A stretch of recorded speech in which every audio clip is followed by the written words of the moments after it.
Hi everyone, welcome. Or good morning and good afternoon, depending on your time zone. We're really happy to be here. We have a great lecture today on survival analysis done by Wilson Fandino and Karla. Both of them are great TAs. They've been in the program so many years, and they encourage our students, and we're really honored to have them and to present today this great lecture. Wilson is an anesthesiologist based in London. He has a master's degree in quantitative science, and Karla is a pediatric cardiologist from Brazil. So now, Karla and Wilson, I will stop sharing so you can begin your lecture. And for all the PPCR students and alumni who are watching right now, we're really confident that you will enjoy it and learn a lot. Thank you.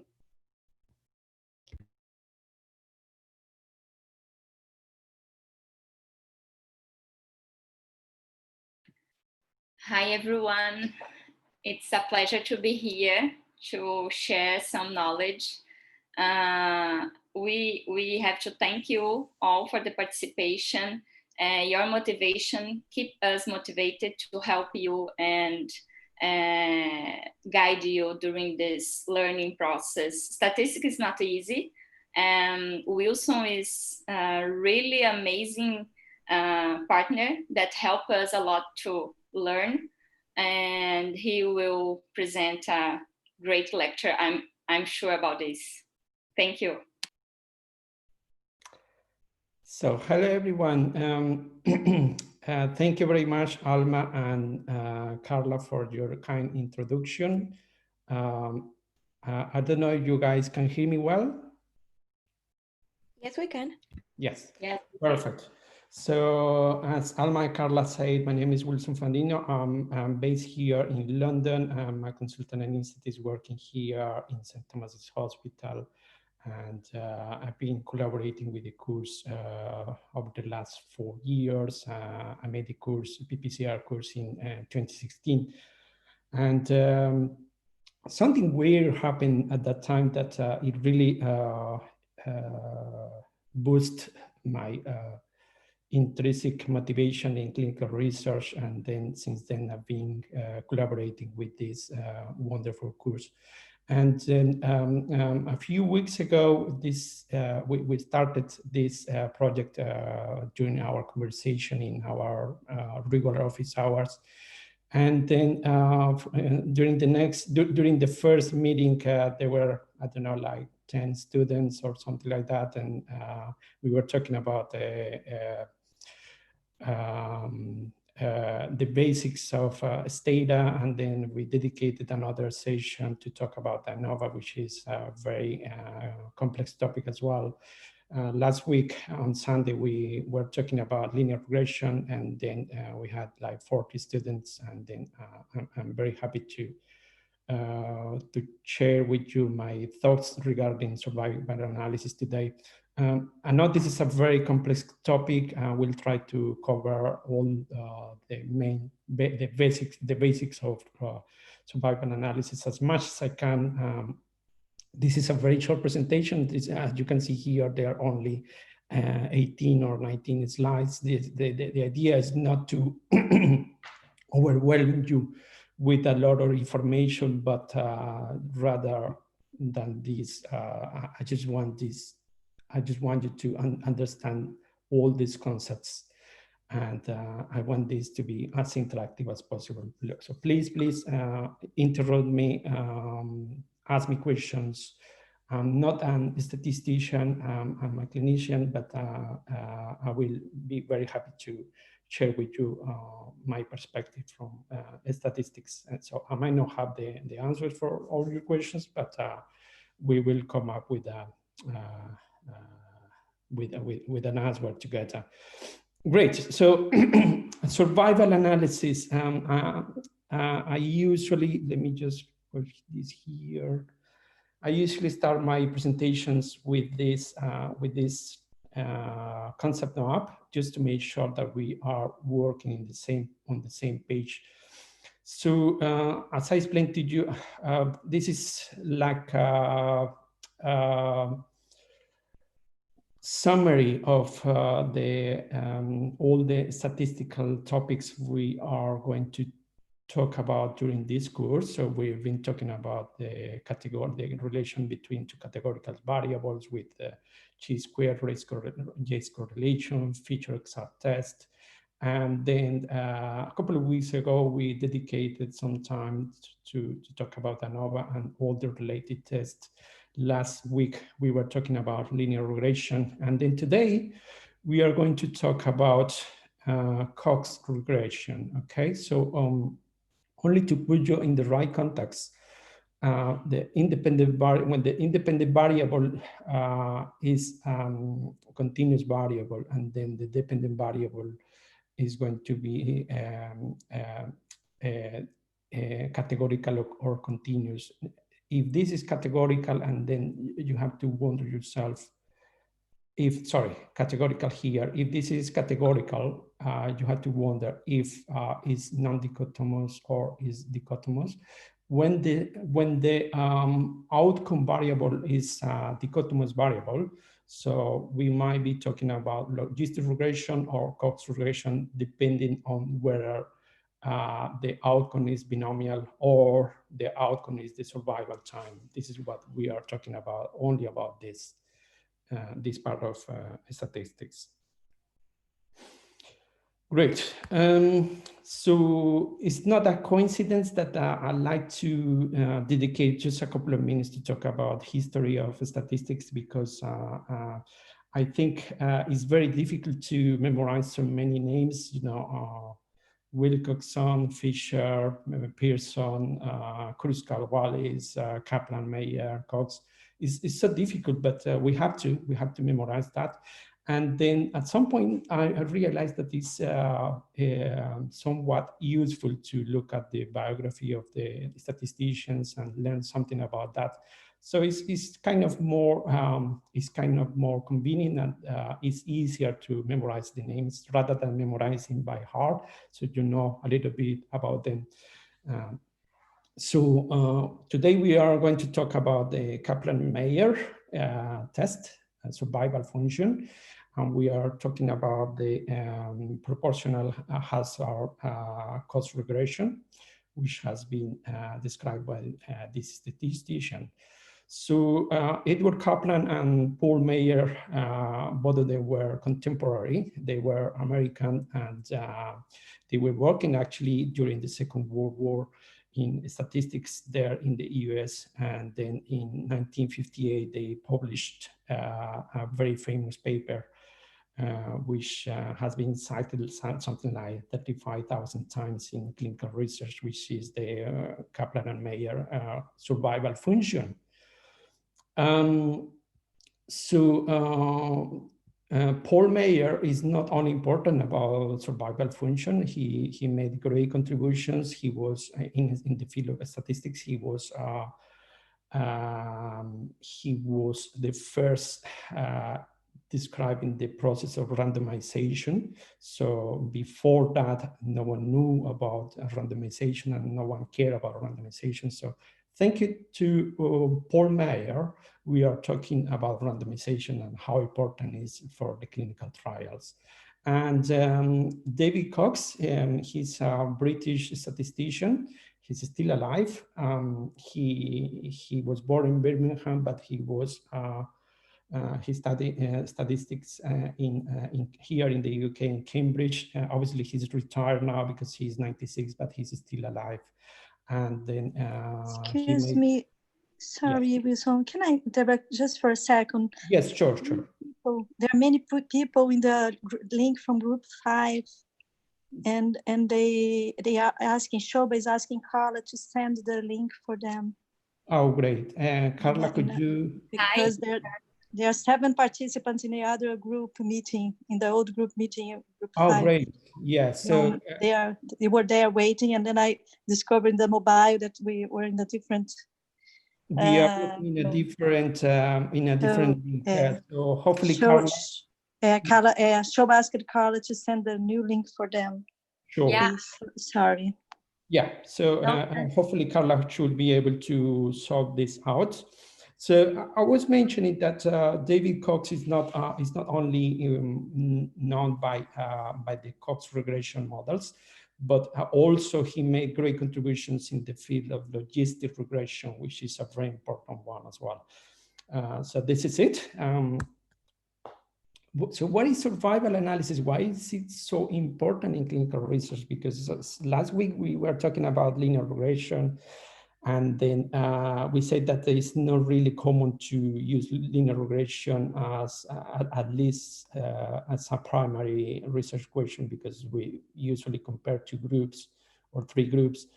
But survival analysis is right the opposite, because we use a lot of survival analysis in clinical research. And so what I'm trying to summarize here in this slide is the indications for survival analysis. So the patients obviously need to be randomly allocated.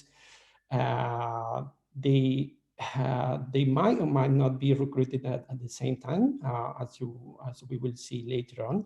There are two models. I mean, for example, in animal experimentation, you will be able to just recruit mice at one point and see, for example, the survival time after an intervention. So this is not particularly, I mean, the patient might or might not be recruited at the same time. The model allows some dropouts in the follow-up, and then this is the key things to understand why it's important to sort of to learn about survival analysis, because the key question is what are we going to do with the dropouts? Are we going to ignore the dropouts? Are we going to deal the dropouts as survival, or are we going to suppose that these dropouts actually died? We are going to have a nice discussion about this. And sorry, I'm just seeing the WhatsApp here.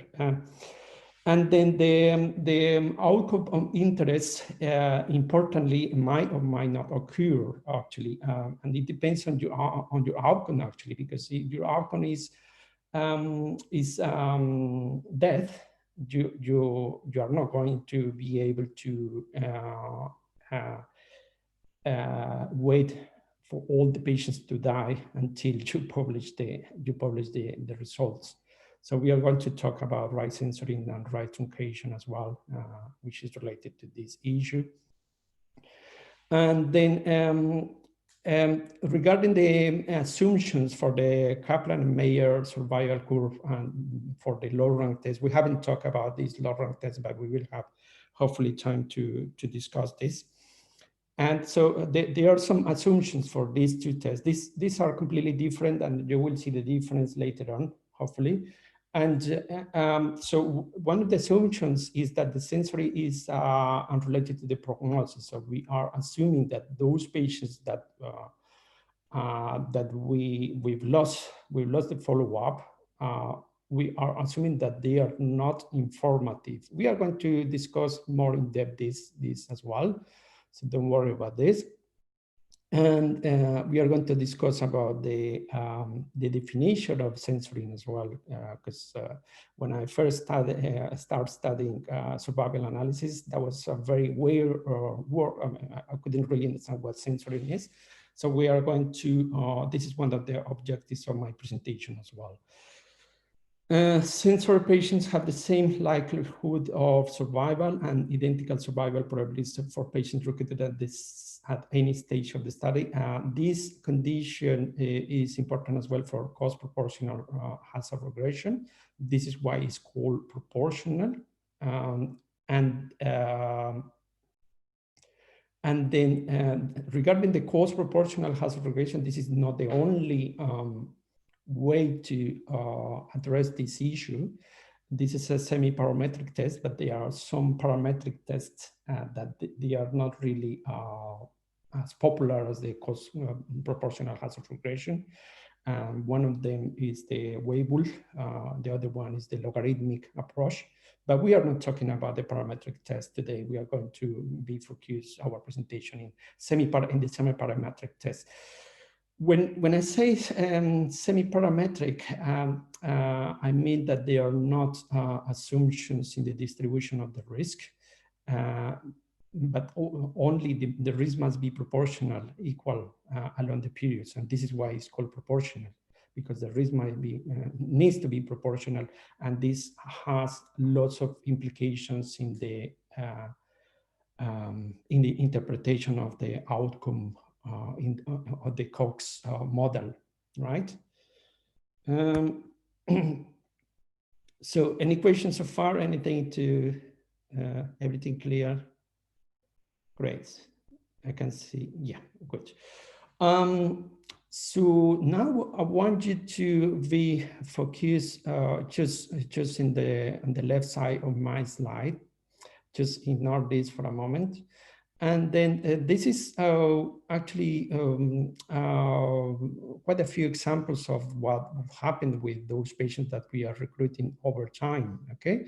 So what you see here is the event of interest. And then actually, by the way, this is called survival because they describe first for death. So all the events were dead at the first moment, but then they realized that the event could be anything really, apart from death. So that's why this is survival analysis is time to event analysis. Yeah. So the event is represented by my X here, and then the censor patient is represented by my red point here. So for example, this patient was recruited here, and then the patient had the event of interest here, and then the next patient was recruited here, and something happened here. So what happened there? This is what we call censor patient, okay? So what we mean by censor, just think of censoring like incomplete data.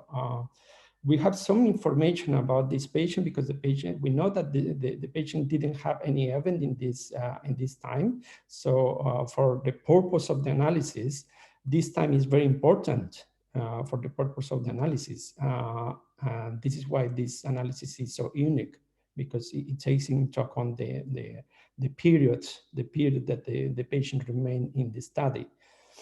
And then, so basically 3 things might happen for a patient to be considered censor. The first one is that we lost the follow-up. We have no idea about what happened with the patient. Maybe the patient stopped replying the email, or the patient stopped answering the phone. We have no idea what happened with this patient here. And then the second one, the second reason might be here, for example, the patient voluntarily decide to withdraw from the trial for whatever reason. Obviously, the reason ideally shouldn't be related to the outcome. And then the third reason is that actually we finished the trial. And the patient never had the event. So we had to censor the patient at that time, which is called right censoring, as you will see later on. So there are multiple examples here. So you can see that over time, more and more patients are recruited, and something might, the event might or might not happen here. And then, but the important thing is that this time that the patient remain until either the event happened or the patient was censored is going to be taken into account of, on our model. As I say, this is the x-axis is the time. So in this case, we, for example, let's assume that we are recruiting patients over time in a clinical trial. For example, on the other hand, in animal experimentation, for example, suppose that you've got 10 mice here, and then you just put the 10 mice, and then at this time, single intervention happened, whatever the intervention is, and then you just observe the mice for about maybe hours or days, whatever, depends on your intervention, and then something might happen there with the mice here, maybe. Obviously, they are not going to withdraw voluntarily from the trial, but there might be reasons as well for censoring. Wilson, Yes. may I comment something? I guess for survival analysis, for me, the most interesting aspect is to join event or not, a categorical variable that's important, but with another very important aspect, that the time. So if the patient died or not, it's really important. Or if the patient had an event or a relapse and so on. But the time that this patient had the event sometimes is almost really important. So it is the objective of the analysis. Yes. It's Yes. time to the event. Time to the event. Our research question is how long is going to take for these patients, for our sample, for our intervention group, how long is going to take them for to have the event, or we're going to talk about censoring as well, but to have the event. I mean, ideally for all these patients, I mean, we wish all had the events, so we had events on all these patients, and if we had no censoring, actually, there's another way to do this, which is Wilcoxon, because we are comparing two continuous variables, which are time to survival. And then if they are not censoring here, just suppose that all the patients, which is very rare in clinical research, but we will see an example for that. But occasionally, you might see survival analysis when you are able to not to have any censoring, so you manage to observe all your patients. In that case, you can also run a Wilcoxon test, and the reason to run a Wilcoxon test rather than the standard t-test for independent samples is because the time to survival is defined as it doesn't follow a normal distribution by definition, right? Yes, yes, Wilson, and exactly, deal with censoring, deal with patients that don't have the event is also a fantastic characteristic of survival analysis. And Thank you. And this is why it's so popular in clinical research. This is very popular. So, because we have techniques to deal with this, okay? Right, so sensor. Can I put a question? Yes, put a question, please. Who's speaking? Udo. Udo. Hi, Udo. Hello. Can you go back to the chart before, please? When I look here to the tables, event time and the survival time and the censorship, I'm missing the left censorship. As far as I've understood the system is that the left censorship is, let's say, that the occurrence stopped before the event happens. But I'm missing here. What I see here is only a right censorship and no intership. I cannot recognize. Yes, Udo. Would you please explain in short what is the left censorship? Because as far as I saw from the assumptions, there are recommendations that the left censorship should be avoided, or at least should be minimized. And so far, sure. I would be very interested in what it is exactly. Yes, of course. Udo, very good question. I just wanted to start with the very basics for you to understand what is the event and what is censoring, but we will have time to discuss the right censoring, left censoring, right truncation, left truncation, everything. Actually, I'm going to speak about this in a few minutes, okay? So I was saying that sensory data is really important. Sorry. Wilson. Sorry, Wilson. Yes, I have a question. Sorry, Karla, for interrupting you. It's about it's to conclude that I can say that a patient or participant is censored when I consider that dropout to the whatever the reason, I can consider that this patient or this participant drop out to the trial. Yes, whatever the reason is, as I say, there are three causes. Actually, that was the topic of my next slide, the causes of the censoring data. Okay, so there are actually three situations, and we are going to treat all of them as censored patients. It's really important to dedicate a few minutes in this slide because actually, this is going to answer, this slide is going to answer Udo's questions and Gisela's questions, okay? So I've got the causes here and then some classification on the types of censoring, which is really important to understand before making progress in my presentation. So I did explain to you before a few minutes ago that loss of follow-up is one of the most common reasons for the censoring, and we don't actually know what happened with the patient. So we don't know, the patient might have died a few months after the follow-up, or the patient might have survived. We have no idea. But the thing is that we do have time. We have to record the time that the patient was in the trial, because that time is going to give important information to the model, okay, in terms of the survival of the target population, because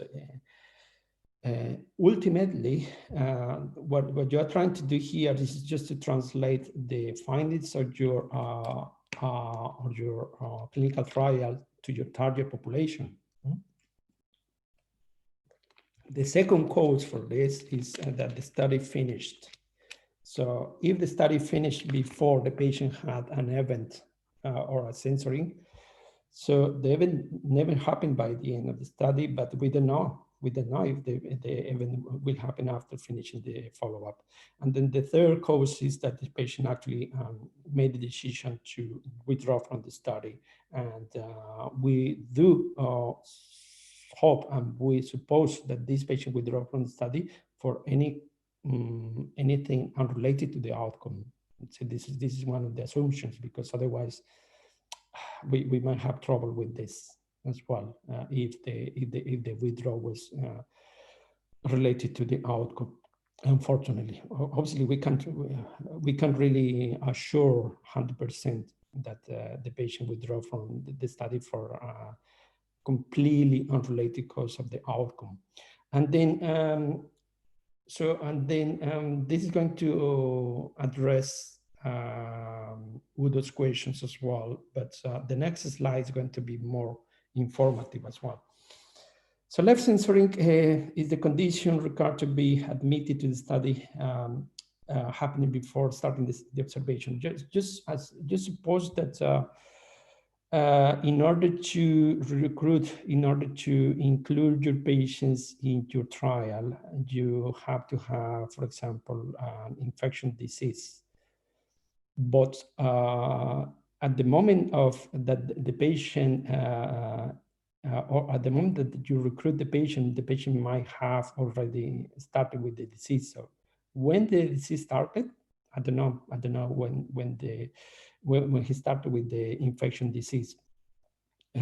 All I know is that I'm recruiting the patient and I'm going to record his time or her time before having my event of interest, but no one knows when the condition to be admitted to the trial happened. This is left censoring.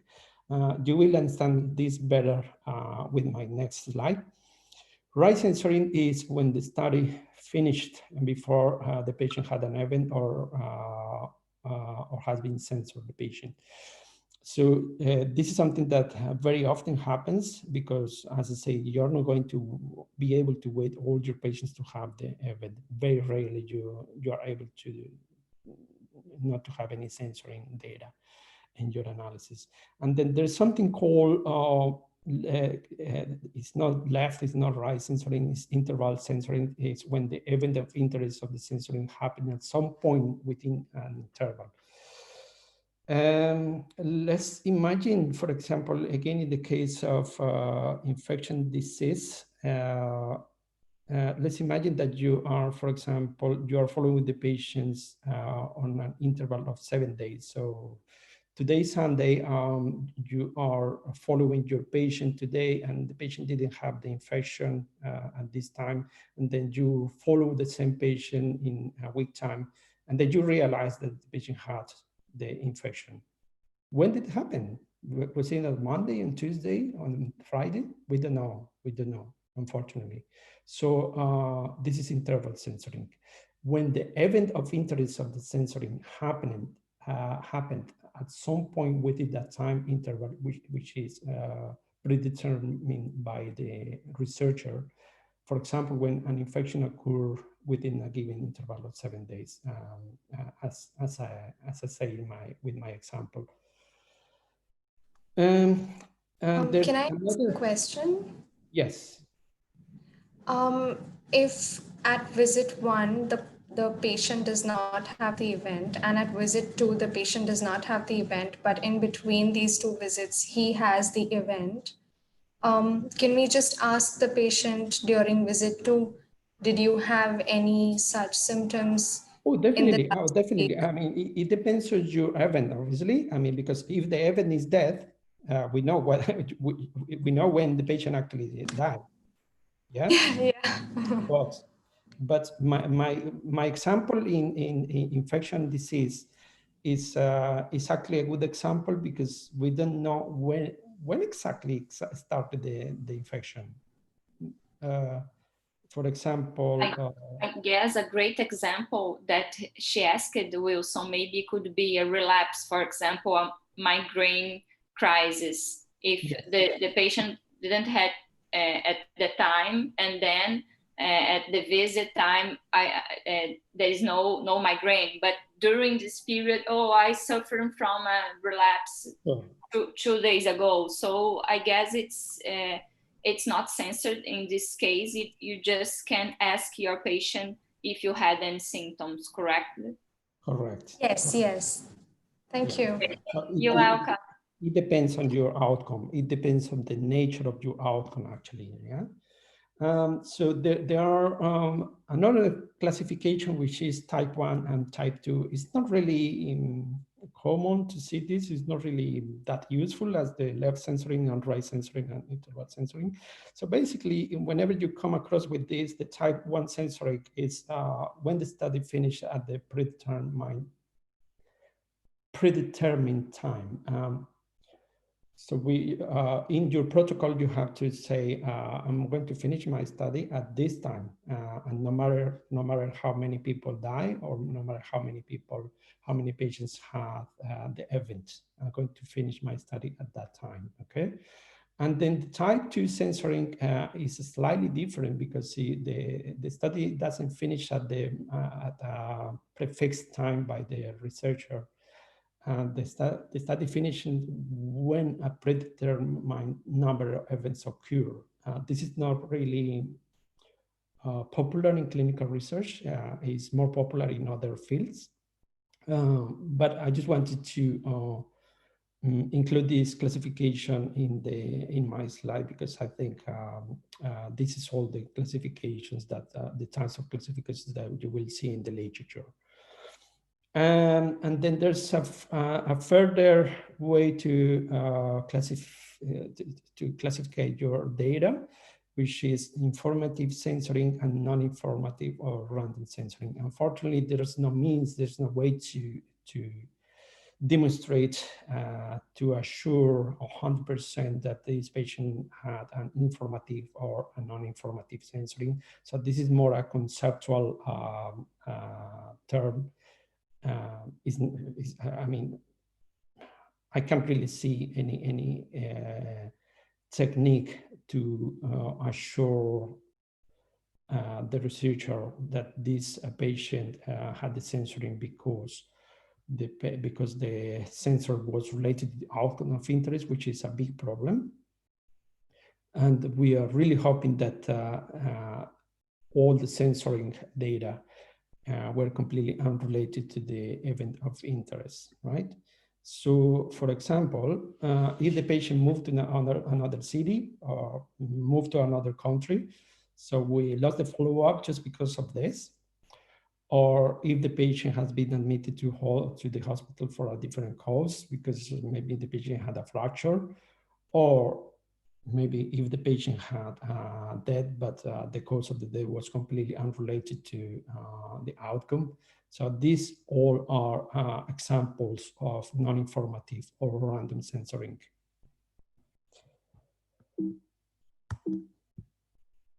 Wilson, may I ask you a Yes. great question from Salim? Sure. Salim asked regarding if our outcome would be time to revision surgery. And before the end of the trial, the patient hadn't had this outcome, but passed away. We consider it as a censoring data. The patient had no, the event does not occur, but yes, I understand the question, and it's actually a great question because this is survival analysis. Yes. So if the patient died, so maybe this is an event, and it's not, because it depends on the definition of your event in your clinical trial. Yeah? So if your event is having the surgery and the cause of the death was completely unrelated, so this is a loss of follow-up because the patient died. So that is a censoring, because it can be considered an event, because I'm not interested in looking at the at how many people die in this group or in the other group. This is a different research question. I understand by your question that you are not interested in that. You are just interested in having the surgical procedure. The other thing to reflect about is whether the death was related to having the procedure. Maybe the patient was waiting for the surgery.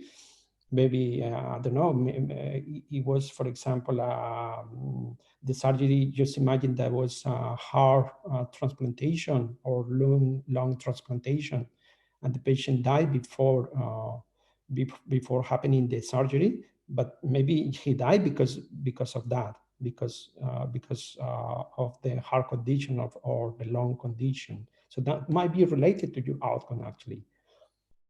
All depends on your research question. All depends on your data set. So always look at your data set, always reflect on your variables, and wonder yourself if this sensor patient might not be related to your outcome. Yes, in this case, it is a right censoring data, right? And this is the topic of my next slide. Thank you. So this is what Udo was missing in my earlier slide.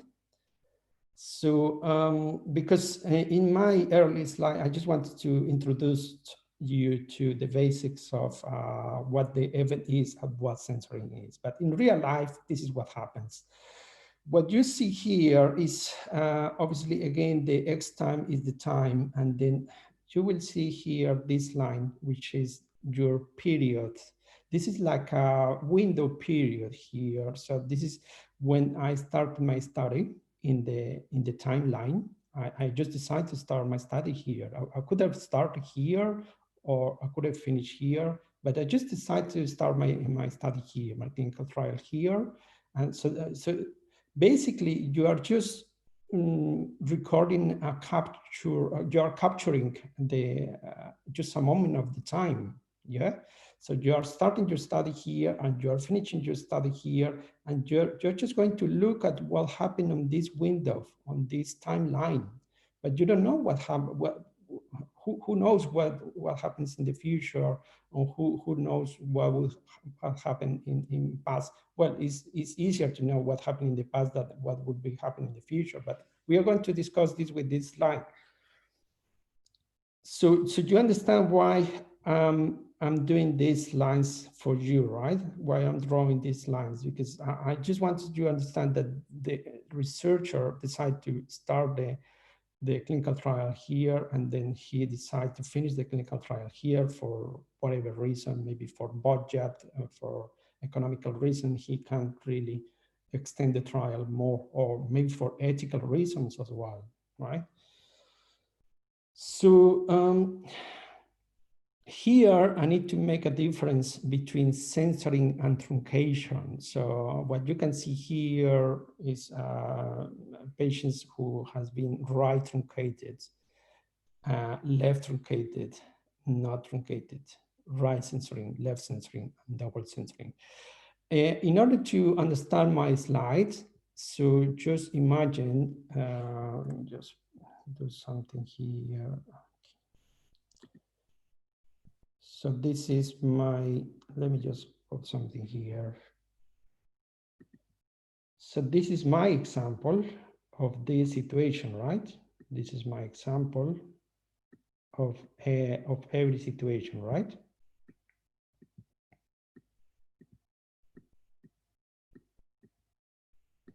So in the case that the patient is right truncated, it's exactly this situation. And this is controversial as well, because it depends where you read this.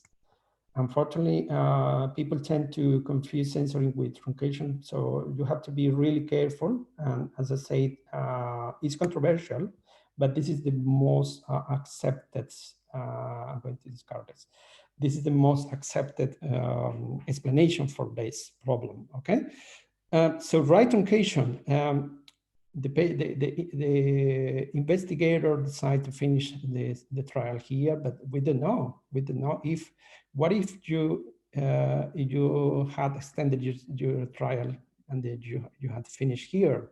So maybe you would be able to capture this patient and this patient, this censoring, and this patient had the event, and then this patient might have an event as well, but we didn't. We just finished the study here.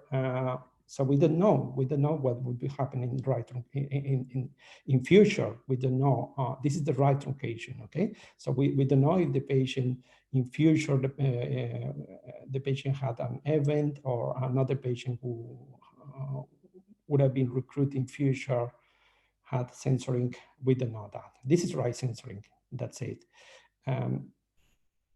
And then, sorry about this. This is right truncation. Right truncation. Don't be confused with that. Don't get confused. Right truncation here, and it's truncation because I'm truncated actually by finishing my trial. I truncated those patients that might have important information to my model. So this is right truncated. Okay. So the other situation is left truncated, as Udo said. Sorry, Udo was talking about left censoring. So left truncated is something that happened in the past, and then this is more like a philosophical question if you wish. So what happened if you had started the trial here or here? Maybe you would have been able to capture these patients as well, but I mean, in theory, you should have started the trial earlier, but you shouldn't always start earlier and earlier and earlier. So you just need to decide when to start the trial and when to finish, and then collect this information, and that's it. This is left truncated, as you can see here. The key difference between censoring and truncation, and I'm going to tell you this. The censoring is incomplete data. Why? Because we still have some data here that we can work with, yeah, as you are going to see here. And on the other hand, the truncation is absolutely lack of data. We have no idea about this patient. This patient didn't apport any information to my model, neither they did, yeah? So truncation is complete lack of information, and censoring is incomplete data. We don't have the whole picture of the patient, but hopefully the patient will apport some important information to my model, okay? So, and then not truncated, when the data are not truncated, that means that we managed to follow the patient until something happened, until there was a censoring here or there was an event here, okay?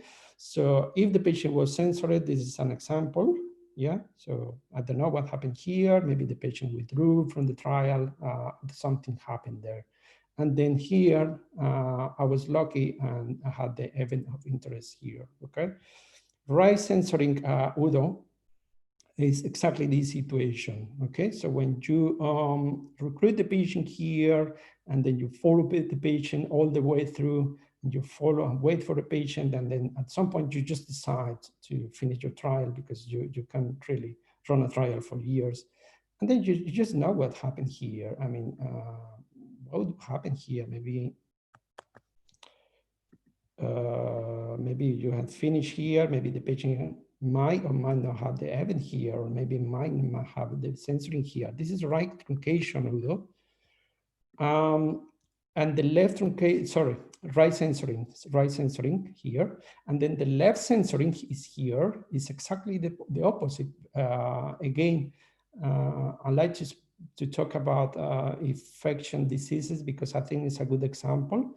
If you are aiming to recruit patients having a certain disease process, for example, a COVID-19, but the patient had already the infection at some point in the past, you still are able to recruit the patient and wait for the event of interest.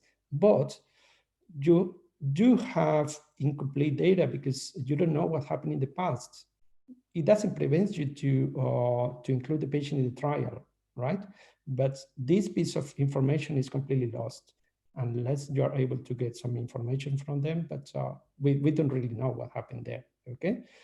And double censoring, which is the combination of right censoring and left censoring. The patient had already the condition, and then we decided to recruit the patient because the patient had all the inclusion criteria, and then we followed the patient. Unfortunately, we weren't be able to follow the patient till the end. So we had to stop the trial and nothing happened. The patient neither had an event nor censor. Is that clear, Udo? Wilson, we had some questions on the chat asking, for example, these truncated patients are included in the project? I guess no, we are not include this patient in the project, right? They are not included. They are not included, the truncated patients. But again, let me just make an important comment, because some people, it depends what you read as well, but some people might consider this situation as right truncation. This one, right? Okay. This situation might consider this a right truncation. Doesn't make sense to me. It's a little bit, there's a lot of controversy in literature because sometimes people like to call this right truncation. Some other books, you might find this as right censoring. It depends on what you read, actually. Unfortunately, the literature is confusing, I have to say that. But I think it makes absolutely sense to me if you consider the truncation here like this, because you are truncated with your finish of the trial. If you are considering this, obviously you're not able to include these patients in the trial because you don't actually know that these patients were there. You finish the trial and you start with your statistical analysis, and unfortunately we can't predict the future. Yeah. So yeah. Another question is what's the importance of truncation for the analysis? I guess it's only to explain the uncertainty of every statistical test. You are not including these patients, but you know, you may really don't have access to all the information. So statistics gives you numbers, but gives you a lot of uncertainty also. I guess these concepts are important only to tell us the uncertainty of our analysis. Exactly, Karla. So, I think it's useful to understand that you are just capturing a moment in the time. Is this moment actually representative of the whole timeline? This is the question. This is actually, no one knows really. This is actually a good representation of the whole picture. And as I said before, this is like more like a philosophical question, because you have started this patient here and then you include all the patients, but for logistic reasons, for economical reasons, you have to start your trial. But then just keep in mind this, because some people like to call this right truncation. If you like to call this right truncation instead of right censoring, obviously this patient is important time and very important time of survival. Okay, so this is going to be included in your model. If you're considering truncation like here and here, which does absolutely sense to me, this is not going to be included in your model, and this is more like a abstract concept. Yes, and students are really concerned and has some doubts regarding the concept, but I guess the truncated patients are out of your model, and you have only access to the patient that had the event or the patient that you had some information regarding the time for the event.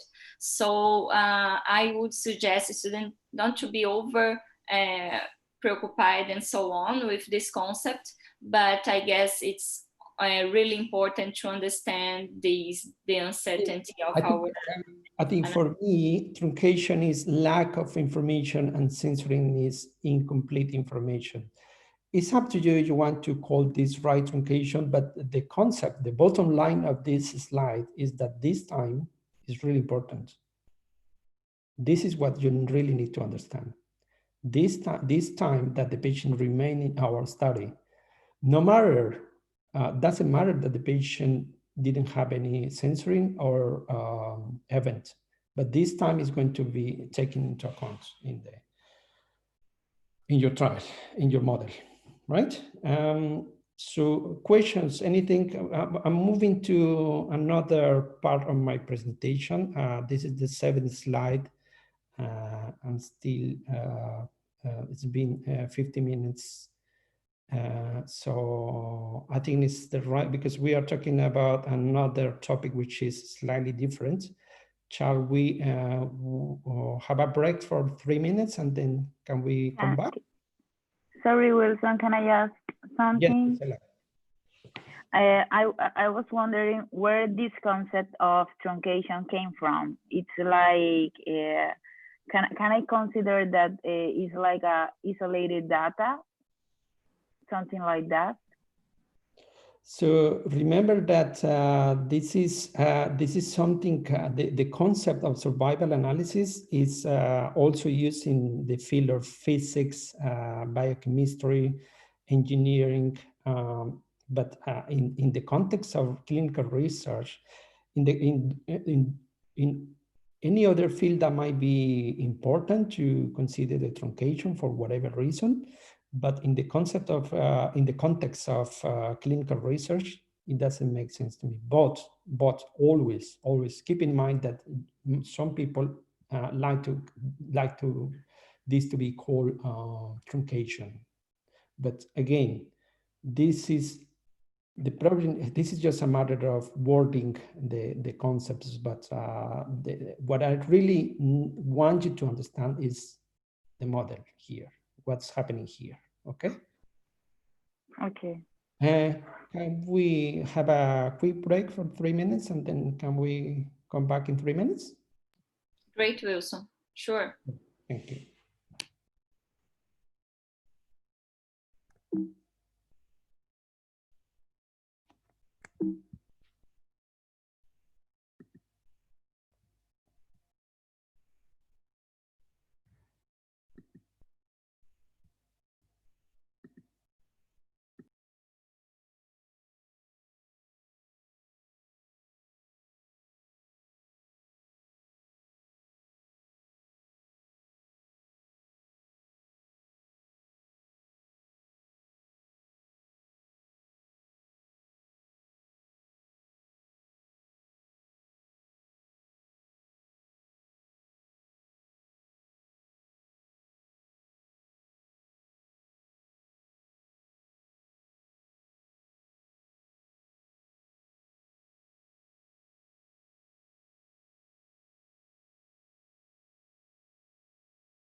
Can you hear me?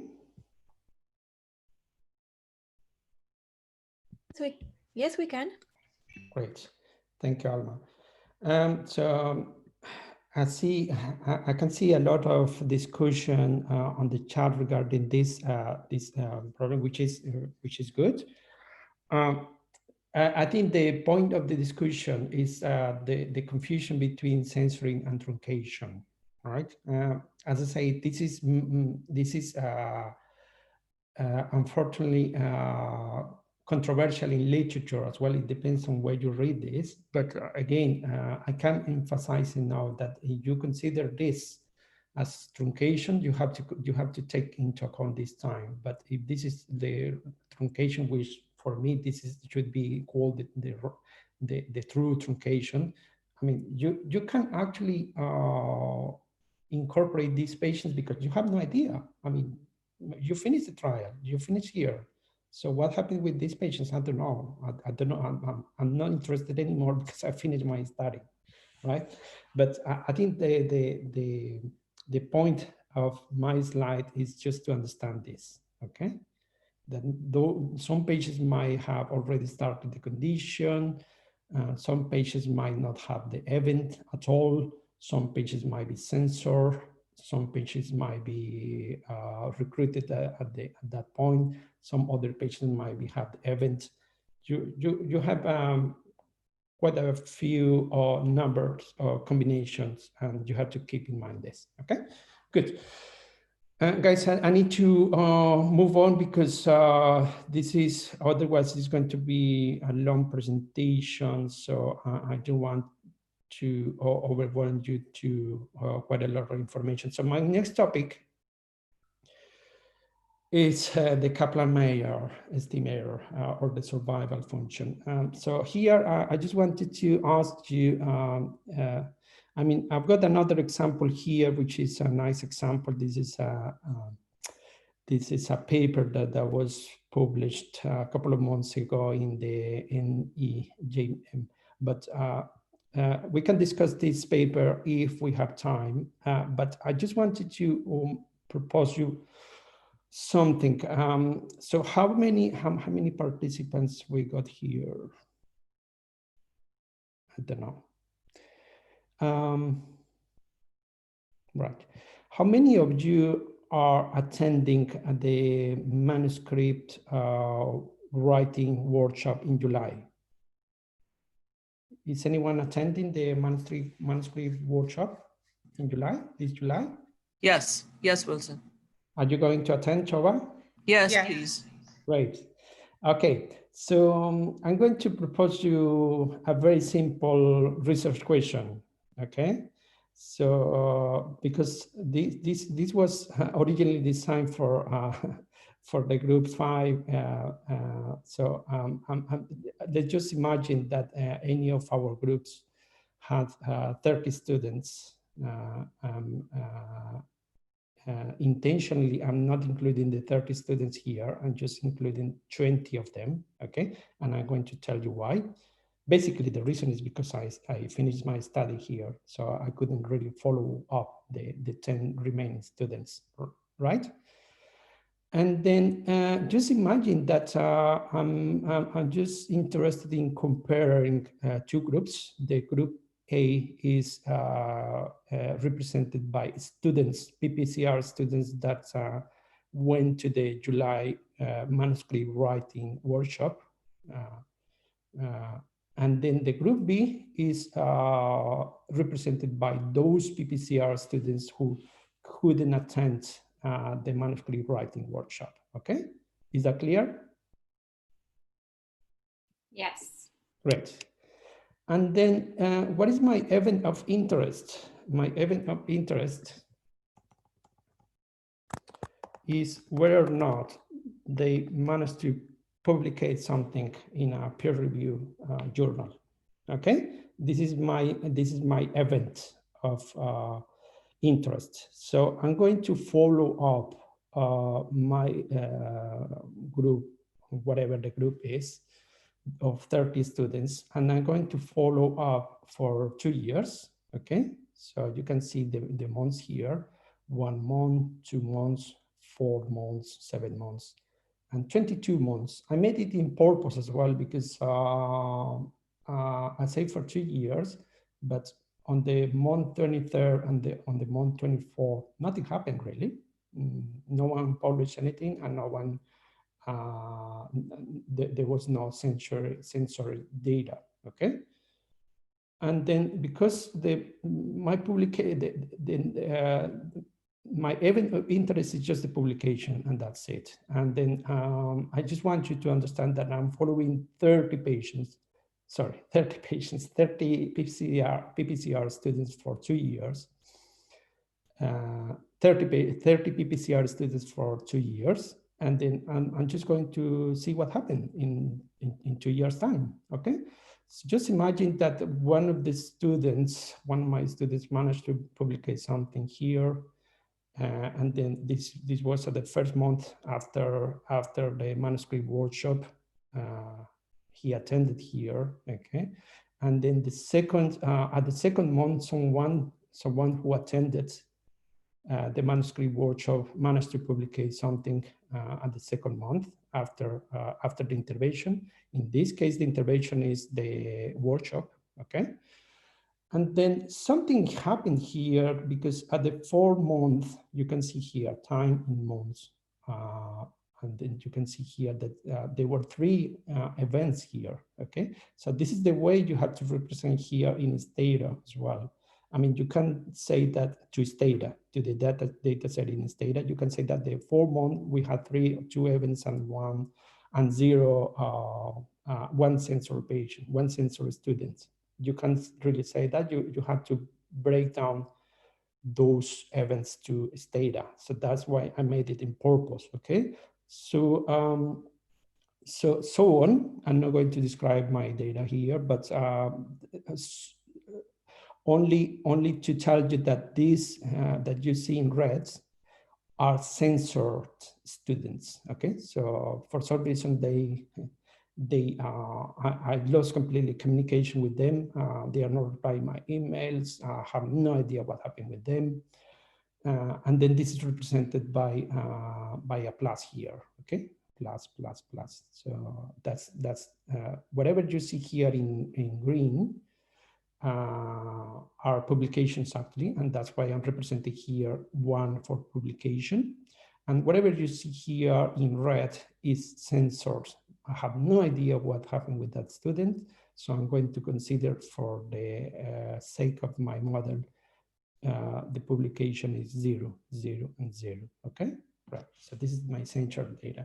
And this is my group. As I say, my group A is the page, the students who attended the workshop. And my group B is represented by students who didn't, okay? But they were PPCR students anyway. So this is important. This is very important for you to understand how to calculate the cumulative probability. That will be important for your assignment as well. But the thing is that you have to consider at the end of the period, what happened at the end of the period, okay? For example, at the end of the first month, okay? Because 1 patient publicated, so 1 patient had the event, 1 student had the event, 1 student managed to publicate. So at the end of the first month, the people at risk was 29 because there were 13 at the beginning, okay? And then so you just need to put the 29 at risk here over the 30 that they were initially at risk at the beginning of that period, okay? And so on for this one. But then for this one, always you have to keep in mind that this is for the end of the period, okay? And because at the 4th month, 3 students had some information here at the end of the 4th month. So at the end of the 4th month, there were 28 minus 2. Why minus 2? Because 2 of them two of them, where are they? Yes, two of them here and here, yeah. These two managed to publicate something in the 4 month, and that's why I need to subtract 2 from the 28 that they were initially at risk. And then how many were initially at risk? 28, because 28 was the ones we were here, okay? And same thing here, and again here, because they were two censor students that we've lost the follow-up. So at the end of that period, the risk remained the same, because we didn't see anyone to publish, so they are still under the risk in what in the risk is what? Risk of publication, the risk of publicating something. Obviously, in this country, is not a risk, because the outcome is a good outcome. And for example, here at the end of this period, because you at 17 months, you had 1 patient who published and 2 patients who we've lost. So you have to subtract 19 minus 1, 19 from here, 19 comes from here, minus 1, over the number of students that were at risk of publication, okay? And so on, so on. So finally, what you want to do, what you need to do here,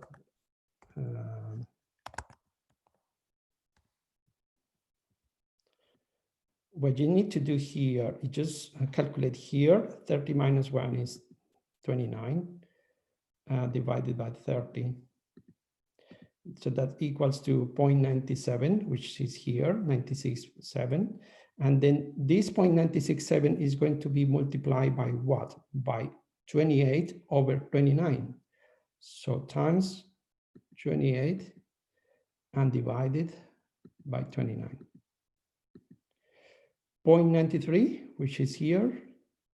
And then just remember that the cumulative probability is at the end of each period, and so on, okay? If you do the exercise for the whole sample, you will finally came up with a number here, okay? Okay, so can anyone explain to me what this means? 0.224. So I'm talking about the cumulative probability, and at the 22nd month, when I decide to finish the trial at the 24 month, the cumulative probability was 0.524. So I would like to know your opinion regarding this number, or your interpretation regarding survival, your interpretation regarding the risk of publication.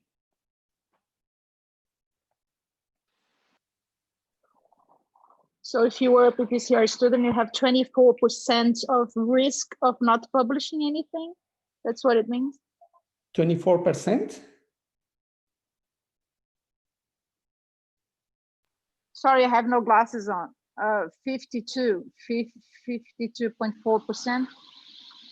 Yes. So remember that we are talking about survival, okay? Survival to the event. So 52% of the students are going to survive to the fact that they publicate something, but it doesn't really make sense.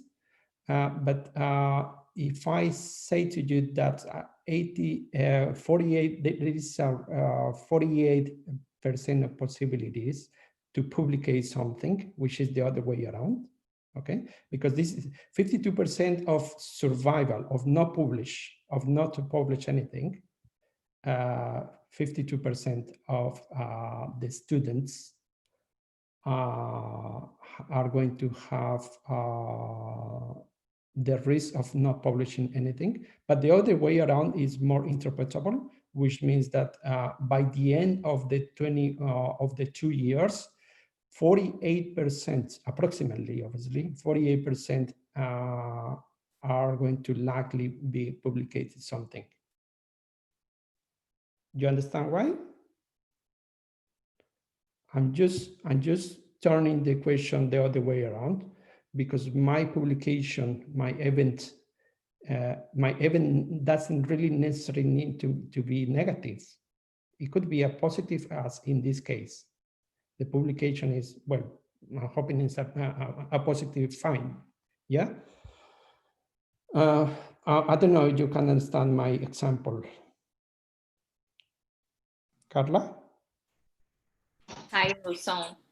I guess we could understand. Some students had difficult to understand why the numbers, for example, 20 from 24 comes to 21 minus 1, for example. I guess it's because of censoring data. Yes, exactly. So so 24 here.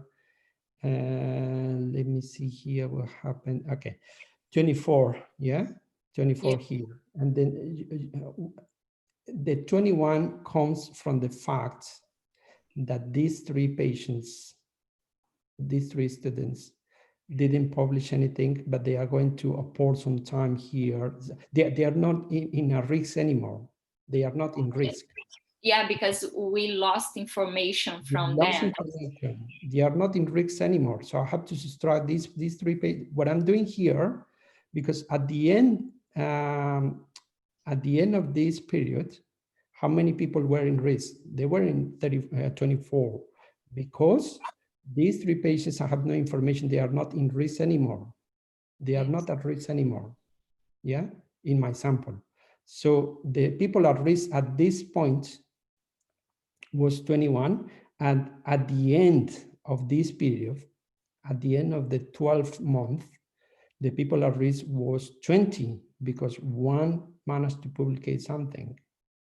Yeah, so 20 over 21, and so on. I know it's a little bit, that's why I wanted to spend a few minutes in this slide, because it causes confusion, especially why we have to subtract these patients. Yeah, why do you have to subtract these patients? But this is the right methodology. This is, and I'm going to explain to you with this data that this is the right calculation for my data. So the point is that whenever you have sensor data, those sensory data needs to be subtracted for the next period. Okay? This is the way. I know it's a very abstractive concept. It's difficult to understand this. Why we need to subtract this? Because they didn't really have an event. They didn't publicate something, but they are not at risk anymore in my model. So the people at risk are 21 instead of 24 because of this. Wilson, can I ask a question? Yes, sure. Column 7 and 8, patient 7, student 7 and student 8, it's 24 minus 0 over 24. And then in student 9, which is in a separate, why have you merged 7 and 8? But then student 9 you kept separate. They are from different groups, Sobha. Okay, all right. Group A and Group B. I guess that's the why. I don't know if I'm correct, Wilson. So Shova, remember always at the end of the period, yeah, at the end of the period, because here you had two events, actually two patients who you completely lost at the follow-up. Okay, so at the beginning of the period, how many patients were at risk? 24. Okay, 24. And then at the end of the period, because there wasn't any publication here, so I have to subtract 0. So that's why the risk is still the same here. 0.832 times 1 is 0.832. You have to calculate all this stuff at the end of the period. Yeah. And I understand now it's yeah, it's a, I mean, yeah, got it. Thank you. I mean, for me, it took me really a while to understand this. So it's really complex, but I think it's really, really important for you to understand this. As I say, not only for your, yes, who's speaking? Gisela Wilson, how are you? Sorry for interrupting you again.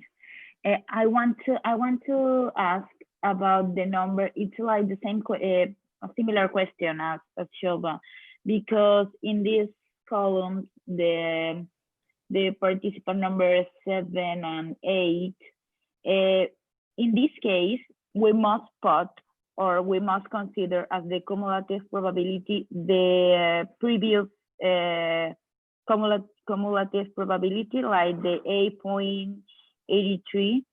Yes, exactly. Because it. Yes. Okay.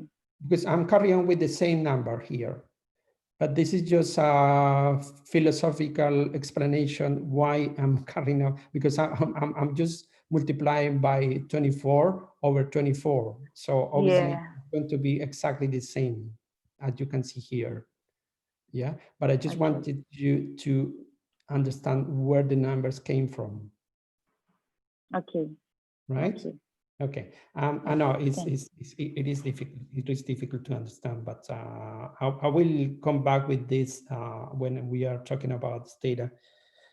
Another question, student asked about if we should subtract from all the students, because in this example we have 2 groups, but I guess we are calculating the Kaplan-Meier estimator for all our sample. But when we would like to compare both, will we use log rank test to test if there is a difference between the groups, right? That is my next. That is my next slide. Okay, thank you. Right. Well, wait, just a second, Wilson. There are 2 people that asked, why in the 9 column you have 24 and not 22? You didn't subtract the 2 censor patients in the column number 9. Column number 9. So at the end of the period, how many people were at risk? 24, right? And yes, but in the 7, it's also. Sorry. Speaking, Julia. Okay, so my question is, Wilson, that in the dominator, I think you should, we are talking about different periods of time. First, we are in student 7 and 8, we are analyzing the 8th month, right? And in student 9, we are in the 11th. So my question is, why in the dominator of the equation, you didn't subtract student 7 and 8 from 24, so it would be 22, 24 divided by 22. Because we're talking about different periods of time. Divided by 24, you mean? Yeah, that is the question. Why not by 22? Because you didn't have any events really in the end of the period. In the end of the period, you didn't have any events. Yeah, but we do have 2 censored students. So we have to subtract it from the total in the dominator of the equation. 24. Right? Let me see another. Because you did that on the column 10 regarding the column 9. And why don't we do the same with the previous columns 8 and 7? Since you did that on the 10. On the 10, let me see. What happened? 21 at risk, -1. 21 minus this one, and 21 were at risk because I'm subtracting these 3 patients, right? These 3 students.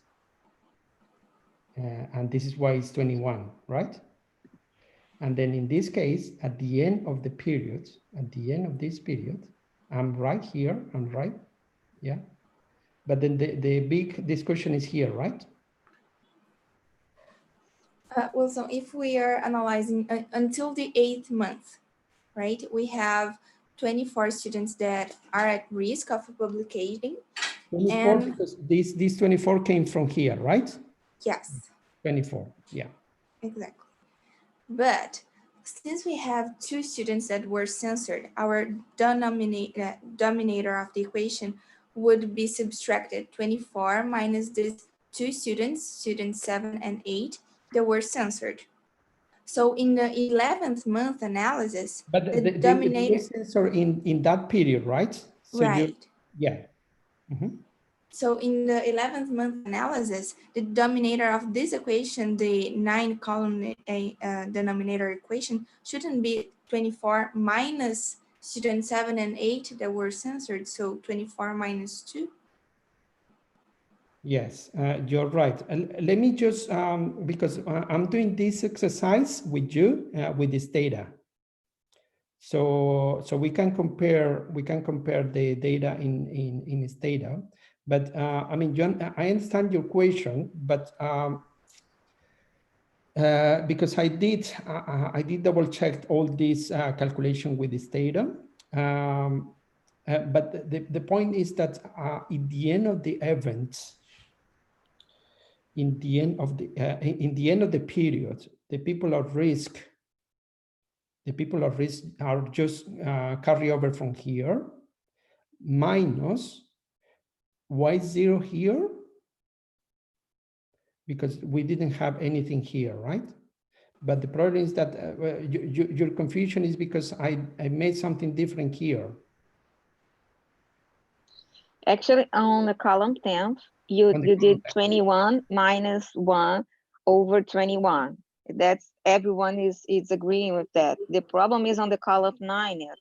What Julia is saying, the column 9 regarding time 11th month, the column 9 regarding time 11th month, she's saying, shouldn't it be 22 minus 0 over 22? That's her question. Making an analogy to the column 10 regarding 12 months. That's the point. That's what we are asking. Oh, I see what, sorry about that. Because it doesn't really affect the cumulative probability, but you are actually right, because if you put 22 here and 22 here, this is the 9 column. Does it make more sense to you? Yes, thank you, yes. Wilson. I'm sorry I couldn't explain it better. Sorry about that. Sorry, but it doesn't affect my survival cumulative probability, because I'm multiplying by 1, right? Yes, Both. right. Thank you, Wilson. But yes, you're absolutely right. Sorry about that. Yeah, I'm really you're absolutely right. But as said,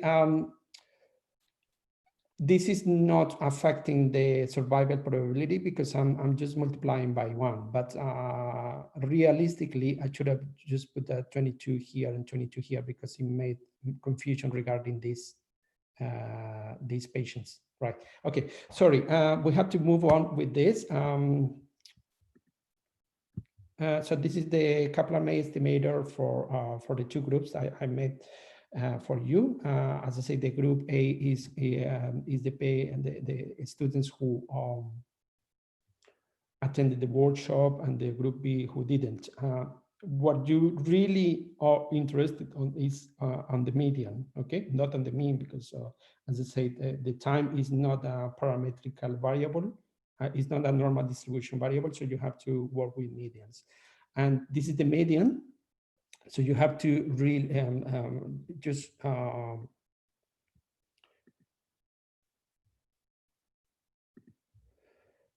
so for example, for the group A, so you just need to see here what was the median here. So that was probably 87 or something like that. The median in months, yeah. And then for the other group, for the control group,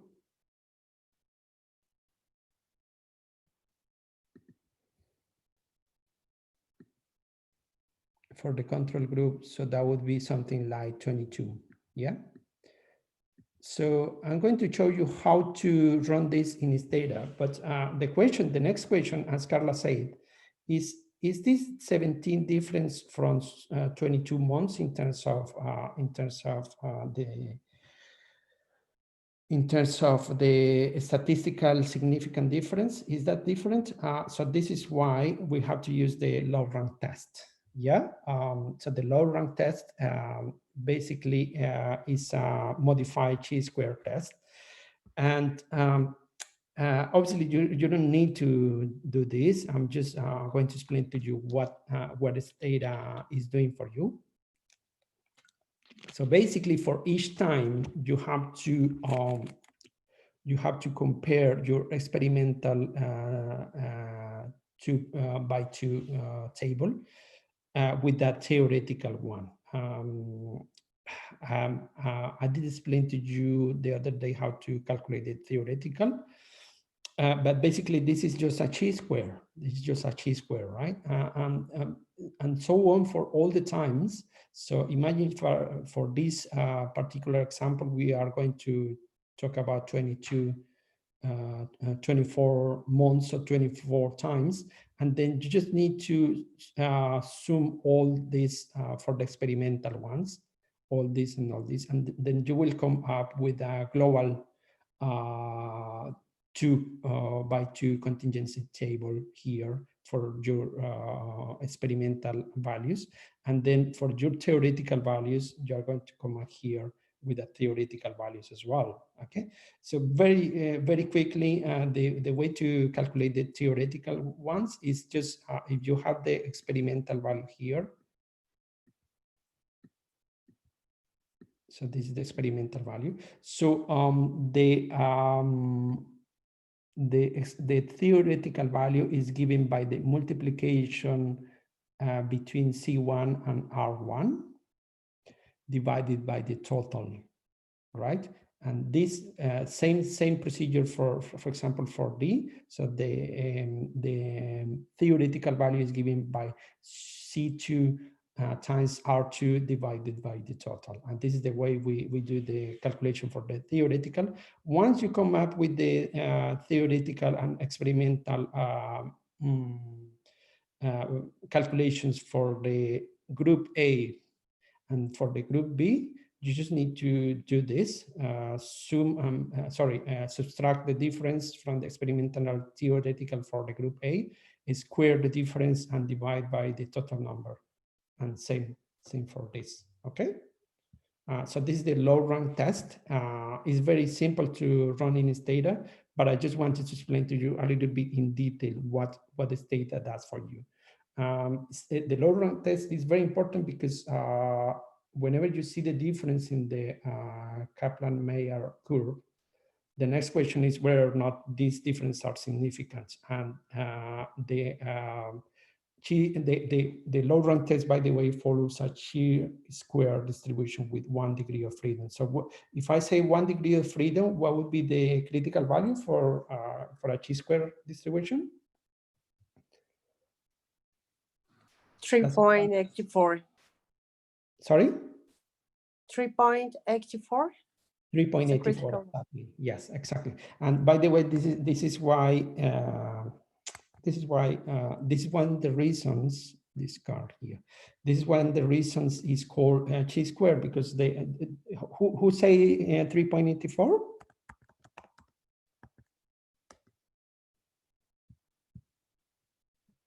I guess it was Veronica, but I'm not sure. Yeah. So Veronica, did you know what the critical value is for the t-test for more than 120 patients? Oh no. Okay. No, let me check. I'm not sure the critical value. Sorry. 1.96, and this one. Is, yeah, you can remember now, right?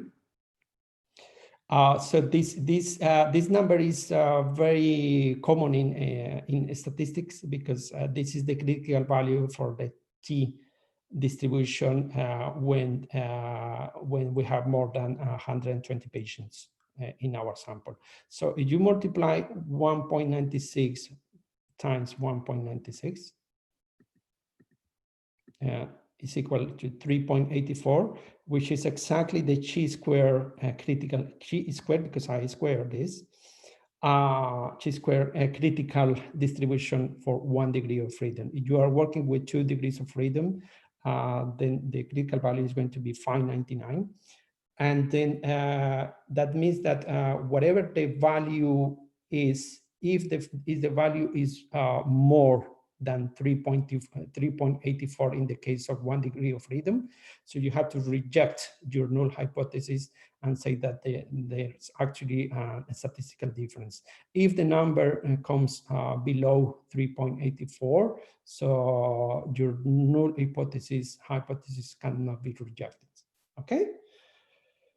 And I just want to explain to you this stuff, but there are some numbers here. I think we should move to, I think we should just move to Stata now, because otherwise it's going to be a very long presentation. Let me see, what can I do for you now? Okay, because otherwise it's going to be a really, really long presentation and I don't want to overwhelm you.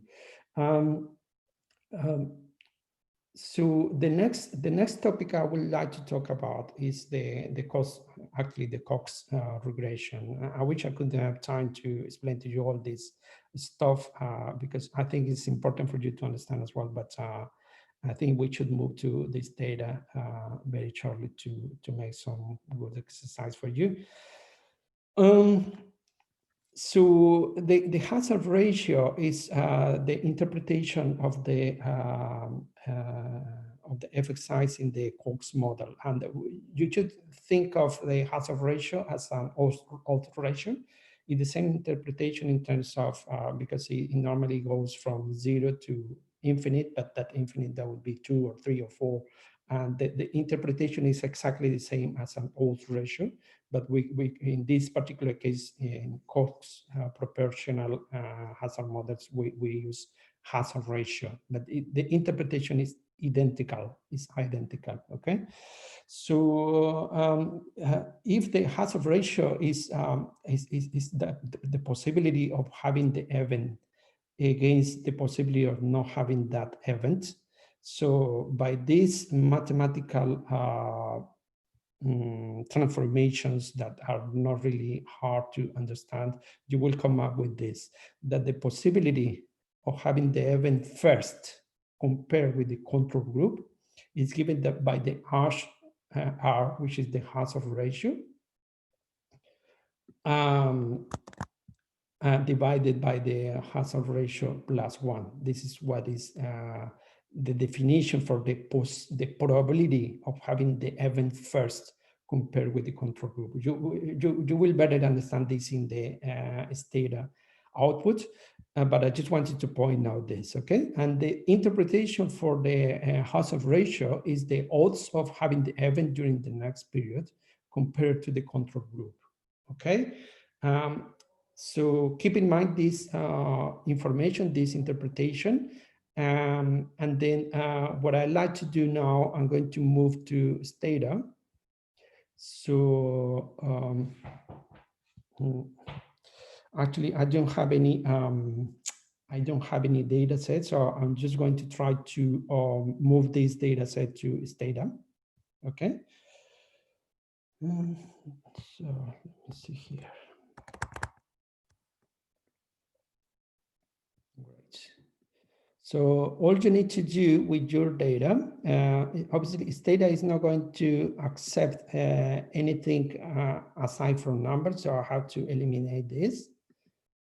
Eliminate this plus sign. This plus sign is usually represented by censoring data. That's why I put the plus signs here. And then you just need to copy and paste this. So I'm just going to copy and paste this very quickly. Wilson, Yes. I guess it's important to, because for me, creating a data set or adding the information that you want in the Stata is really challenging. So it's important to students to think that you must add the event, the categorical value, and the time, correct? Yes, that's correct.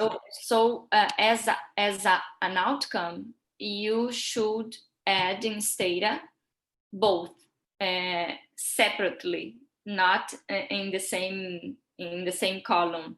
So Stata will understand these both as outcomes, correct? That's correct. Actually, I'm going to show you I'm going to show you right away how to do this, and you will realize what the data set should look like, okay? So what I did here was, I'm just going to copy and paste this. So for Stata, the ID of the patient, which is not more than 1, 2, 3, 4, 5, and everything so on, is important. So I'm going to include this in my data set. So I'm going to the editor. So I'm just copying and paste. I'm not doing anything else. So you see here, 1, 2, 3, 4, 5, and so on. This is the ID variable for this data. Also, Wilson, you said that we had 30 participants and you add only 20 ID. Are you planning to add this order, or they are censored? Well done, Karla. This is a very good point. So we are going to do this together, okay? Thank you.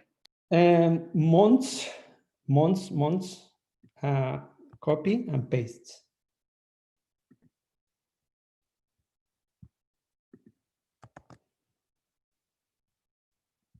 So this is my months, okay? And then the next column is going to be publication, yes or not. By the way, yes, sorry, yes, yes or not.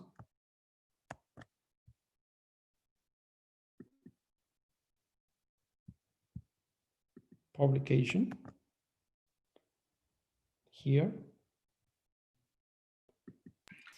Another quick question. I don't know if you choose to interpret publication as 0, yes and as 0, and no as 1, it makes difference.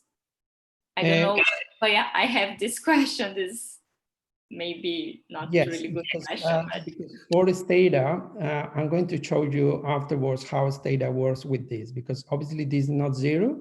The 0 is sensor data. So I'm going to show you in a few minutes time how Stata interprets this and how Stata knows that this is going to be a survival data analysis, which is completely unrelated to any other analysis.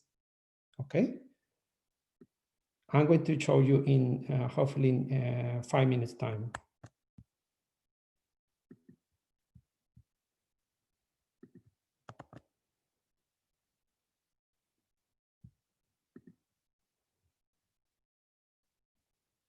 Okay, so just because Stata, obviously Stata doesn't accept these letters. There is a way to do this quickly if you have 3,000 patients with a command that is called encode, but I'm not going to do this because we are running out of time. So I'm just going to replace this by the numbers. So the group A is represented by 1, and the group B, which is the control group, the students who didn't participate in the workshop, is going to be group 2, right? Okay, I have to be very careful with this.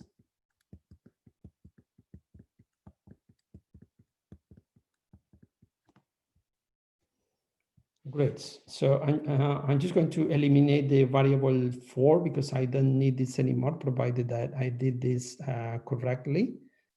2 1 1 1 2 1 1 1 2 1 1 and 2. Yeah. So I'm going to drop the variable 4. And then it doesn't really make sense my my data set yet. So I just need to rename by variables. So then the first one is going to be ID. The second one is going to be my variable time.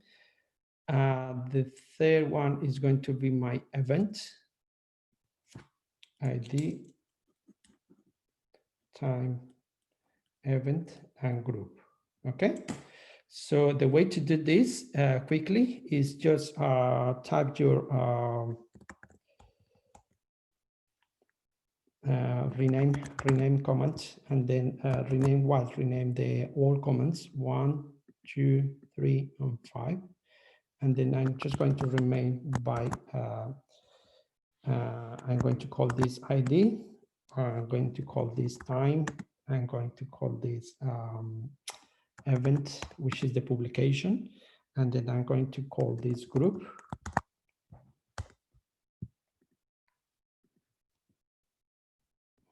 And then you can, hopefully that makes sense, makes much more sense here. I just translated my slide into Stata. So you got 20 patients here, the time here in months. We know this is months, right? And then the event, so we know that this is 0, but 0 is actually no publication, it's just sensor data. And the group 1 or group 2, depending on whether the patient, the student was in the group A or B. So as Karla rightly said, so we got 20 students, but what happened with the 20, with the remaining 10 students, that we couldn't really follow them because we finished the trial at the 24 months. So what I'm going to say to Stata is that at the 24 months, I had another student at the 24 months, 24, right?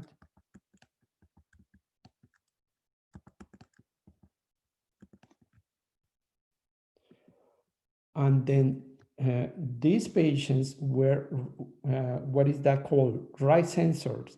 This is the right censoring.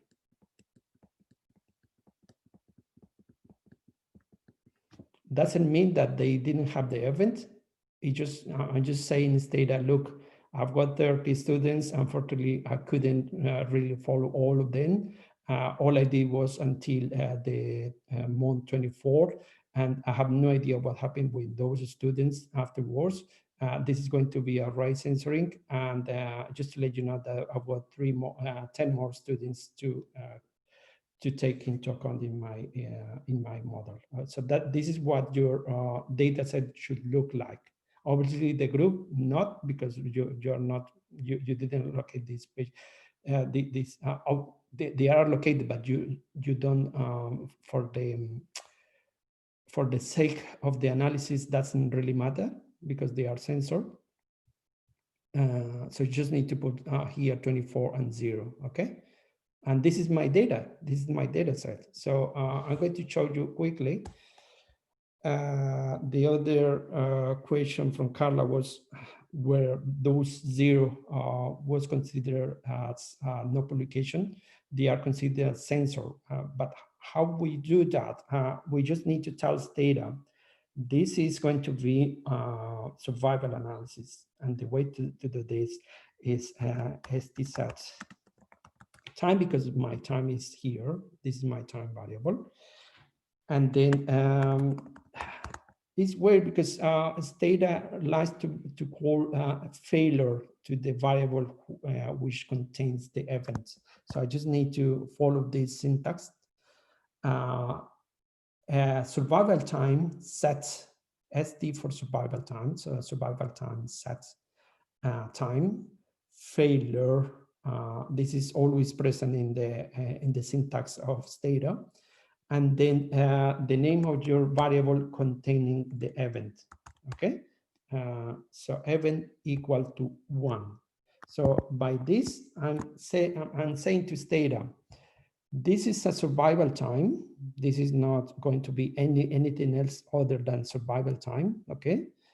The time variable is actually time because I decided to be called time, but it could be called anything.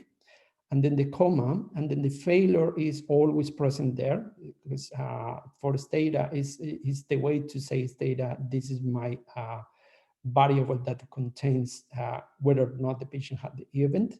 And please Stata, whenever you see the event equal to 1, that means that my student publicated something, okay? So you can see here, and there are 30 total observations, and this is the way, this is what you should see when you are following this syntax. And look what happened here. So this is my original data set, and then Stata has just generated some numbers here. For example, the time variable is exactly this time variable because you can compare this time with this time. But for Stata, this is going to be the time variable for my analysis from now on. And then the D that you can see here is that the event is the same as the event, right? And then there's lots of more numbers here, 1 and 0. But this is the way that Stata works with this, okay? So if you did all the things right, this is what your data set should look like. And once you have your data set, please remember always, you always have to have the ID, the time, the event, and the group, okay?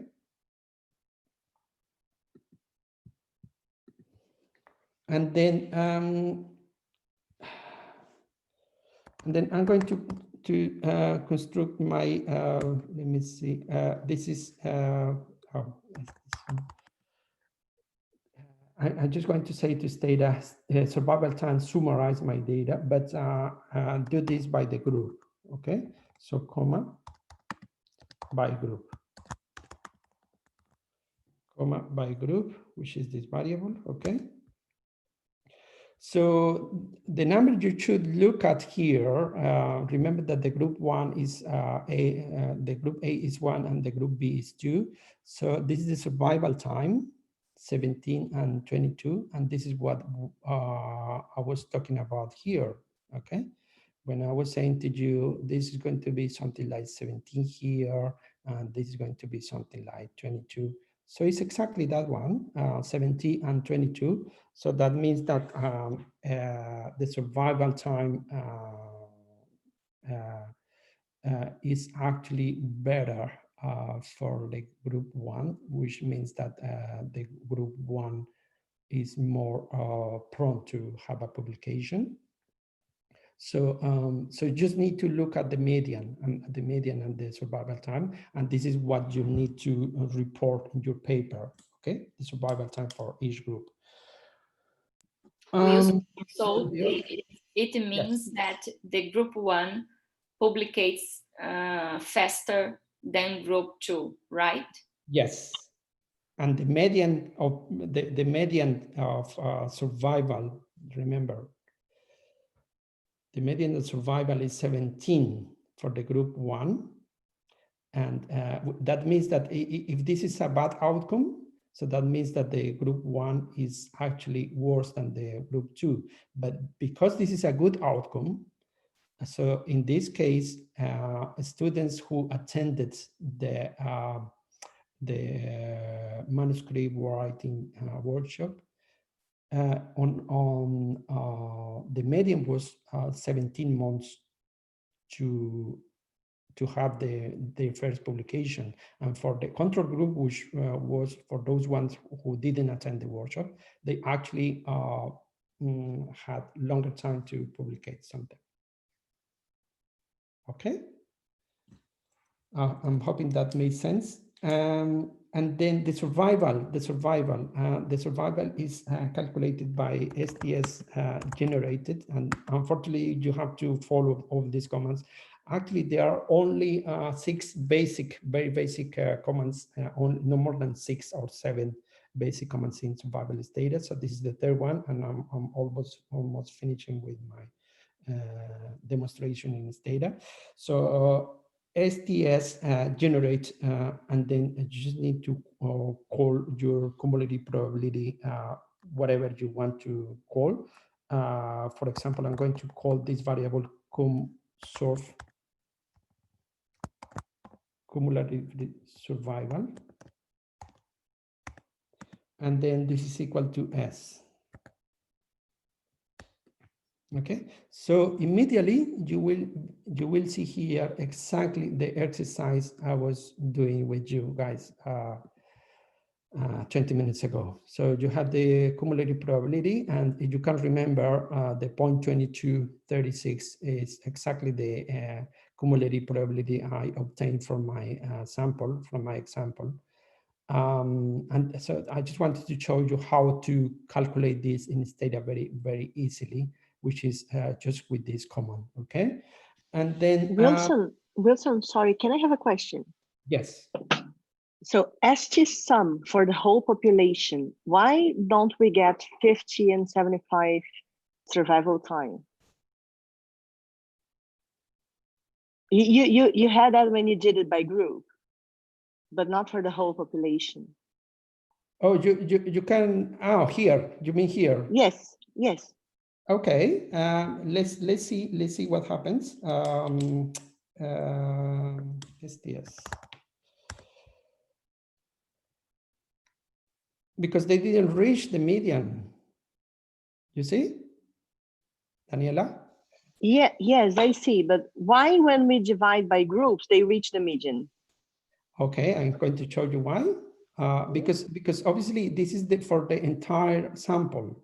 Okay, this is the analysis time for the entire sample, but you're not really interested in this. You're interested in where the difference in survival time is different between the group A and B, right? So you're not going to publish this in your paper. You're really interested in where the survival time is different when you take into account the students that went to the workshop or the students who didn't. Is it clear? I mean, this is not something that you are going to publish because your research. Yes, but yeah. But if the whole population do not get into the 50%, why they reach 50% when you divide by groups? Because you are dealing with the different subgroup. I mean, you are having the whole. In the 50% of each group, Daniela. In this example, the whole population as the first cumulative survival, we saw that we reached the 52%. But when we take account the two groups separately, we have all the curve that we'll show in the next slide. So, unfortunately, I didn't calculate that might be a good idea to calculate for each group, but just imagine that you just need to do the same exercise here, but eliminating the students from group A and just studying the students from group B. So the calculation is different because they are not 30 students anymore. Okay, thank you. Yeah. Can I take a question? Yes, thank you. Maybe it's a good idea to do a calculation for each group for you guys to understand, but yeah. Hi, Professor Wilson. Can I make a question? Hi, Arthur. Yes, please go ahead. Okay. We see all the time in studies in oncology, the curves decrease and they are not statistically significant above the median or when they reach the median, but they get separate in the tail. This is very common, for example, in studies looking for immuno-oncology. So the survival is small, but in the patients receiving immunotherapy is 20-25%, and in the patients receiving standard chemotherapy is 5%. So this is not significant because a priori they have decided which level of significance should be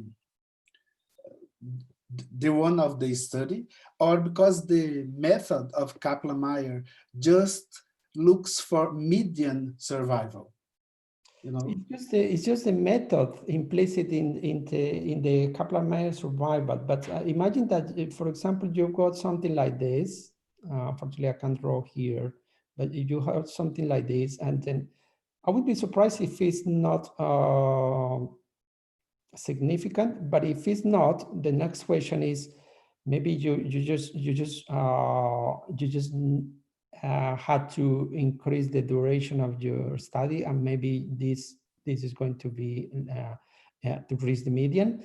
But the other thing that makes me reflect about your question is about the clinical significance and the statistical significance. Because sometimes you might see, unfortunately, I can't show you the paper because that was a very interesting one, because that was a negative paper. They couldn't find any difference. But however, they couldn't find any difference with the low rank, but you have clinical information in your Kaplan-Meier survival estimate. And that clinical information, regardless the statistical significance, might have a clinical significance. Indeed, 30% is very different from less than 5%, and this is being repeated in many studies. And they say maybe the outcome should be different. Think about the statistical power, because whenever you have a negative study, it could be a true negative, or maybe you didn't have enough statistical power to demonstrate your difference. This is very common, not to have enough statistical power. So maybe you just need some more patients. You need more sample size. But yeah, that's an excellent question.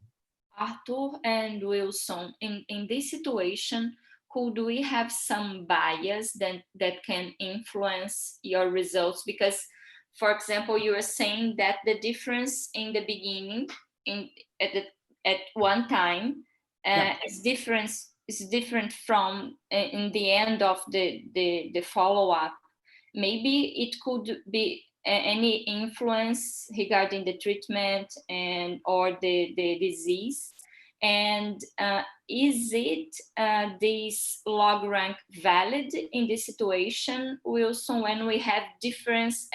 Because I guess it's one assumption that we must have similar effects in different times. Yeah, that's an excellent comment, Karla, because you see here for the Kaplan-Meier function and the low rank test, the censoring must be unrelated to the prognosis, must be non-informative. Who is going to demonstrate this? This is going to be really difficult to say that the censoring data are not informative, are not related to the prognosis. And unfortunately, the Cook's model regression does adjust for the non-confunders, as you will see in a few minutes, but not for the, I mean, we don't actually know what happens with this censoring data. This is exactly the same concept of missing at random, missing at random, or missing not at random, or missing completely at random for missing data. Yes, and I guess that's important to reflect about these. I understand Arthur questions, and to understand the uncertainty and how we should critically review and understand the assumptions and the limitations of all these numbers and exact calculation that statistical gives us, but in fact, when we reflect about the clinical aspect and the meaning of and the effect of our intervention, maybe we can't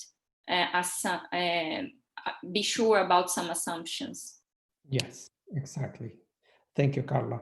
So I was mentioning that this is not the curve you are interested in. You just need to go for STS. STS is the way to say theta, the drawing to draw the curve. STS by group. STS by group to see what's happening. Which is exactly the same slide that I showed you before. Okay, so you go here, the group 1. So you just need to be concentrating in your median. So the median for the group 1 was 17, which is here, and the group for the median for the group 2 was 22, and then the low rank.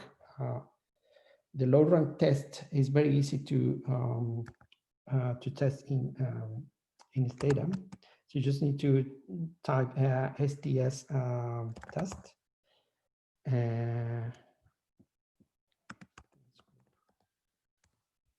Yeah, so this is the low rank that, by the way, I have no idea what this is called, low rank, I have to say, because it has nothing to do with logarithm. It has nothing to do with rank, in my understanding.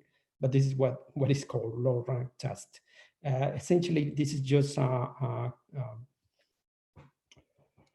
chi-square test. So you got the observed values here, the expected values here, and you can actually run chi-square test very quickly if you type display. I say to you the observed events minus the expected in group 1 was 7.2. And they just need to square this. And they just need to divide this by 7.2. And they just need to zoom this with the opposite values, which are the observed events for group 2. So that was 3 minus the expected events was 4.8. And they just need to square this again. And then divide this by the 4.8 again, right? 4.8. And then this is going to be your chi-square test. So the chi-square test is 1.125. And I did explain to you that everything following or falling less than 3.84 is going to be non-significant. So this is not significant here, okay? Unfortunately, the chi-square test for 1 degree of freedom is different here because the way to calculate the chi-square in Stata is slightly different from, well, it's quite different actually from the t-test from the chi-square test that I just made here. The reason for this is that the equation I showed you, this equation I just showed you, this is just an approximation, but Stata does this differently because the chi-square for Stata is much more accurate because it takes into account the variance of the sample, and I'm not taking into account the variance of the sample anyway. But in any case, and it's not significant. I'm not surprised because I've got only 30 students. I might just need some more students and more time as well to follow the students. So this is not significant in this case, but it doesn't prevent you to run the cost regression because it addresses different equations whether or not certain variables in your model are related to the outcome adjusted by the group or adjusted by the other independent variables. So in order to run, and I'm really, I promised you I'm going to finish my presentation in about maybe 15 minutes. So in order to run a Cox model, so the syntax is exactly the same. I'm going to show you. ST Cox survival time Cox. That's what you need to do. And then the syntax is slightly different because you don't need to. So what's the outcome variable in this case? What would be the outcome variable here? Does anyone know? What would be the dependent variable? What are we comparing? The cumulative? No. Sorry? The cumulative survival function. So this is a different concept because what we are trying to compare is the time, okay? So the time that state are just generated here, this time, okay? So because it's obvious then that the dependent variable is going to be time, the period of time, so we are not really including in the syntax of Stata the dependent variable, and then we just go straight to the independent variables, which is different from the syntax of any other model. Okay, so just, long story short, you just need to type st cox and then the variable. What is your variable you are interested? What is your independent variable? The group. The group, exactly. Yeah. So the group, right? So if you type only one variable, so that means that Stata is going to understand that is going to calculate the survival, the hazard ratio between the two groups in terms of the time, and this is what Stata does for us. Okay. It doesn't really make much sense to include the group, really, because there must be a number of variables, independent variables that might be potential confounders. And this is the reason to construct a regression model. And this is the beauty of the regression, because the hazard ratio is informed, adjusted by the group, by the other variables, by the other independent variables. For example, just imagine that I'm just going to include here the gender, for example. The gender, just imagine that the gender is 1 for male and 2 for female.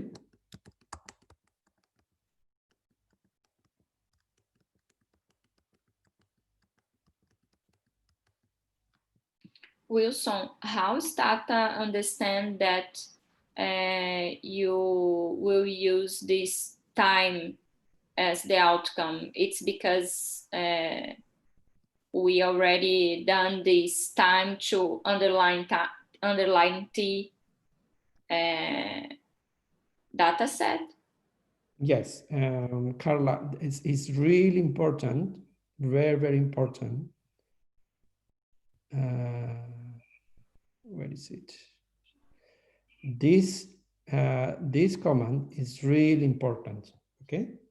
So you shouldn't work before running this command. This is the way of saying to Stata that this is a survival data, okay? If you don't do this at the very beginning of your analysis, Stata is going to misunderstand your data set. Wilson, I tried not to interrupt, but could you build into your discussion in the next 5 minutes?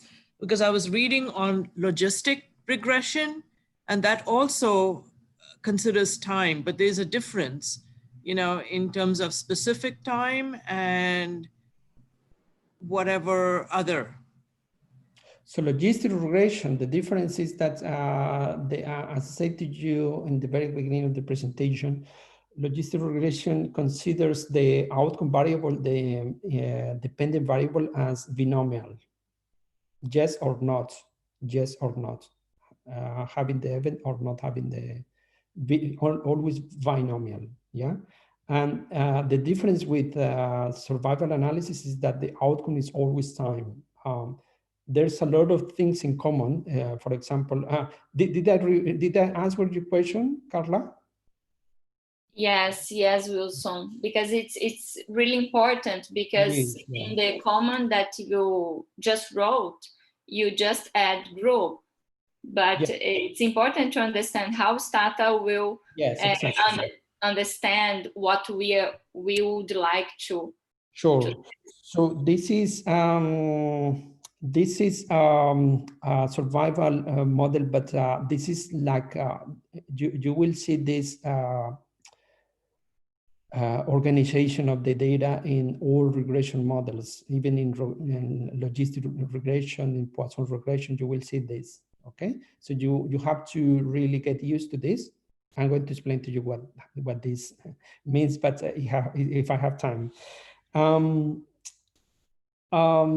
So I was mentioning that I just wanted to add some more variables here. So this is the gender. I'm just going to just imagine, for example, I'm going to categorize a variable, which might be, for example, years of experience, okay? Years of experience, for example, this is just an example, a random example. So years of experience.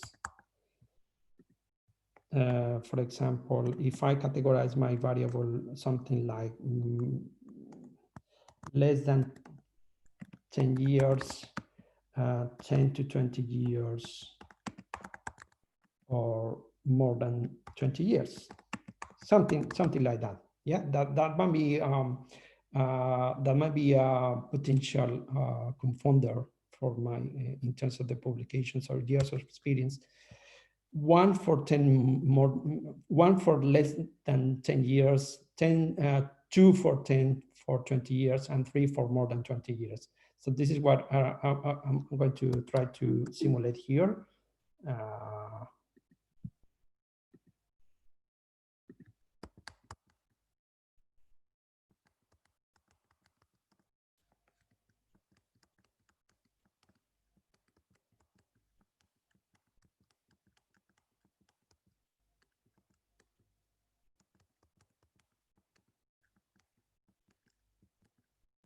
Okay, so we got 2 more variables here. Variable 11 is gender, and variable 12 is years of experience. Let me just change this quickly. So rename 11 and 12. So I say gender. Wilson, you wrote rename wrongly. Rename. Just you typing. Thank you, Karla.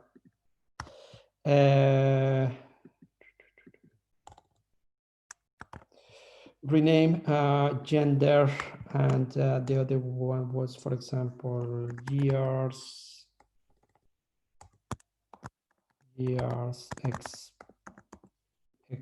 something like that, years of experience. Okay, so you will see here, you got gender here, 1 for male, 2 for female, and years of experience, as I just explained to you here. So now I have some more variables to play with. Let's run the Cox regression model. So again, group here. And then I might be just interested in the gender, group gender, and the years of experience, because the years of experience is, how to explain to you this? Years of experience is a categorical variable. It's a non-dichotomous variable. So you have to transform this into a dummy variable. What is a dummy variable? Very quickly, before finishing this.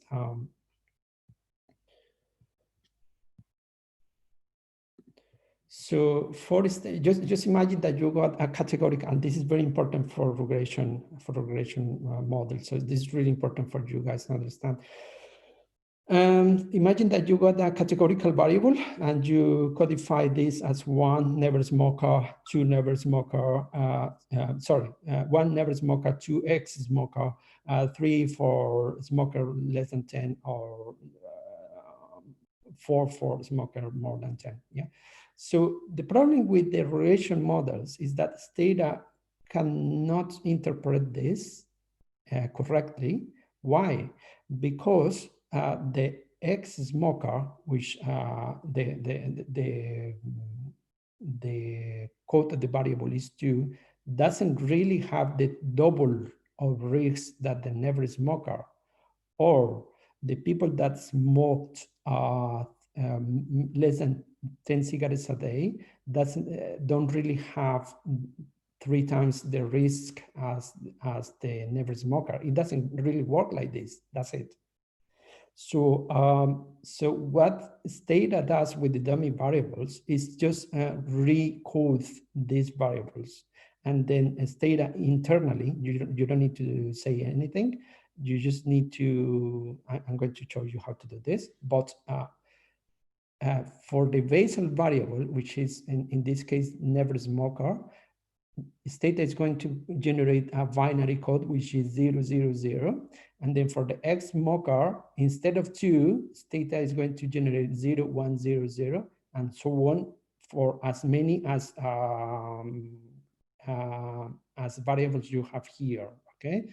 So for example, for years of experience, I say less than 10, then 10 and 20, and then more than 20, yeah, something like this. I don't have any 4 variable here. So Stata is going to code my variables like this, exactly like this, okay? And this is a dummy variable. So why am I explaining to you this? Because when you are running the model, if you don't put the I dot here, you're not transforming this variable into a dummy variable. This is the way to say Stata, look, this is a categorical variable, but I just want you to transform me by my categorical variable into a dummy variable. So please disregard my codes and do your codes for a dummy variable by typing I dot. Is it clear? Yes, Wilson, I guess it's clear, and it's really important to understand. Good. So you can actually type here I point, but there's no need for this for dichotomous variables. There is a need for more than for categorical variables, but not for dichotomical. But because my model has only 2 groups and has obviously 2 genders, there's no need for to do this. But there's nothing wrong in putting I point there, though. All right, so this is my model. Unfortunately, I still have lots of things to explain to you, but at times is running out. So I'm just going to skip this and say that you got a model here. Basically, this this LR. This is important as well, but I'm going to show you very quickly what this LR means in regression. So this is LR, likelihood ratio test, okay? So with the LR, we are just comparing, and I know this is going to be very complex to explain to you. We are going to compare 2 models, and I'm going to explain to you why 2 models, okay? I promise you I will finish in 5 minutes. So basically, this is the equation for calculating the likelihood ratio test. Because it's a ratio, you just need to compare, divide this by this. But because this is a logarithm, yeah, you've got a logarithm here, and on the top of this is negative logarithm. So the way to transform this is that whatever the negative logarithm is, so the positive logarithm is exactly this one, but the other way around. So I just put the M2 in the numerator and M1 in the denominator. And then I just eliminate here the negative one, okay? And then because there is a logarithm here, you can also say that the likelihood ratio test is equal finally to 2 times the logarithm of likelihood of M2 minus the logarithm of likelihood M1.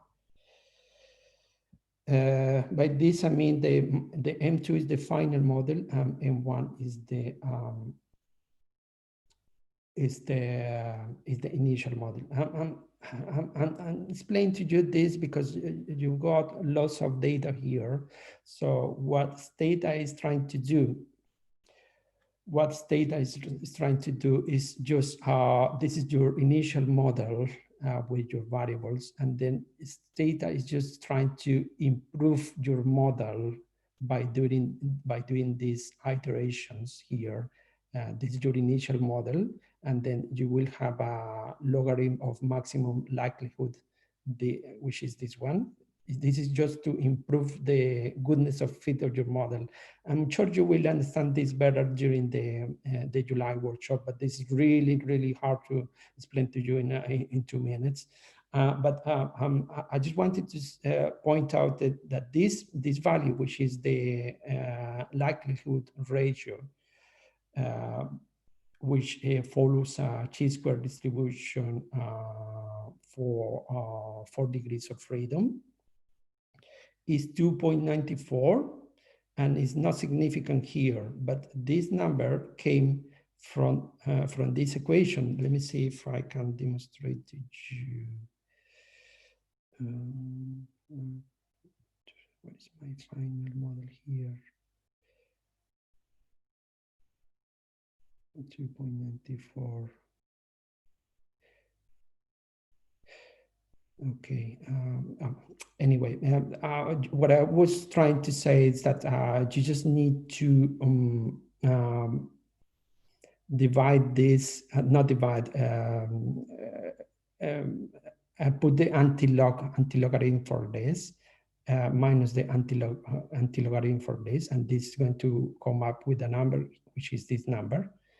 2.94, and then this 2.94 is going to follow chi-square distribution for 4 degrees of freedom, and then this is just telling me that my model is not good, is not significantly good, which means that my variables unfortunately don't really explain well my model, my time model. But going straight to the hazard ratio, so this is important to understand as well, because the group that you see here, so Stata is going to compare everything with the basal group, So you can see here. So the basal group in this case is the 1, okay? And the right interpretation for this is that the group 2 compare to the group 1. The group 2 compared with the group 1 has a ratio of 0.26, okay? Which means that because we are talking about survival, yeah. So that means that the group 2, the group 2 actually is worse in terms of the publication than the group 1, because in terms of the group, and I'm going to explain to you again this. Stata is going to compare the group 2 against the group 1, okay? And in terms of the gender, Stata is going to compare the variable 2 against the variable 1, and this is the hazard ratio, okay? So because the variable 2 in my example was woman, And the variable one in my example was men. So Stata is going to compare men against women, right? And regarding the years of experience, Stata is going to compare, and that's why it's not include the one, because it's compared directly with the group one. So this hazard ratio is compared with the ones who had experience for less than 10 years in my example. So you will come up with a hazard ratio for everything. And then the beauty of the regression models is that whatever the hazard ratio is here, this is going to be adjusted by the covariables. Okay, so and the hazard ratio here is adjusted by the group and by the years of experience. The years of experience, the hazard ratio is adjusted by gender and group, and the hazard ratio of group is adjusted by gender and years of experience. And then you will have the standard error of the hazard ratio, the significance. Here, unfortunately, none of them are significant. I'm not surprised. And then this confidence interval. So you just need to report all these values as well in your paper. I know there might be lots of questions regarding regression models because as I say, this is really, really hard to explain in a couple of hours. But just remember that the interpretation, the hazard ratio, is the odds of having the event during the next period compared to the control group. And then you can always calculate the probability by putting the hazard ratio over hazard ratio plus 1, and then you will say that that is the probability of having the event first compared with the control group. I wish I had some more time to discuss with you regression, but it's been 2.5 hours now, and I'm very happy to take questions if you want, but essentially this is what I wanted to discuss with you. There's some other things like, for example, to understand regression, the hazard ratio, but unfortunately, I didn't have enough time to discuss with you. But at least I really hope that this presentation inspires you to read more about survival analysis, to get more involved in clinical research and get more motivated in the course. So thank you, everyone. As I said, questions before leaving. I'm very happy to dedicate a few minutes if you want. Wilson, thank you so much. It was amazing planning this. I'm sure that is not easy. It's a hard topic, but you clarify many topics. I just would like to maybe to conclude this presentation explaining this number. For example, the hazard radio for group was 0.26. So meaning that in comparison with the other group, we have 74% of risk. May you just interpret this 0.6? We know that is not significant, statistically significant, but we found a statistically significant difference. What the meaning of this hazard ratio result? So the hazard ratio is protective. According to my results, is protective against the publication. This is the tricky part, because my example was a publication. So, and I'm talking about survival to the event. Survival to what? Survival to the publication. I say that the group 2 was the control group. And then I'm saying that that my group 2, which was those patients who didn't attend the meeting, is actually protective against the possibility of having a publication, protective in quotes, obviously. How protective is this? So the group 2 had 74% of possibilities of not publish anything over the next period. Okay, so the other way to do this is because you can always turn around this interpretation, and you can always say, and this is important as well, before leaving, the reciprocal of this value is going to be the other way around. So I say that the group 2 is protective, okay? So the other way around to say this, which makes more sense, unfortunately, I'm sorry, but I didn't have time. So the way to interpret this is that the students that attended the workshop in Boston had up to 3 times more possibilities of publishing anything over the next periods compared with the control group, which was the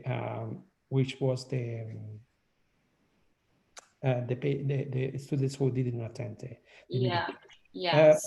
The other thing, Karla, you invert, you just need to invert this, this like 2, 2, 1, 2, 1, 1, 2, 2, 1, 2, 2, 2, 1, 2, 2, 2, 1, 2, 2, and 1. So if you run the model, again, it's exactly the same model.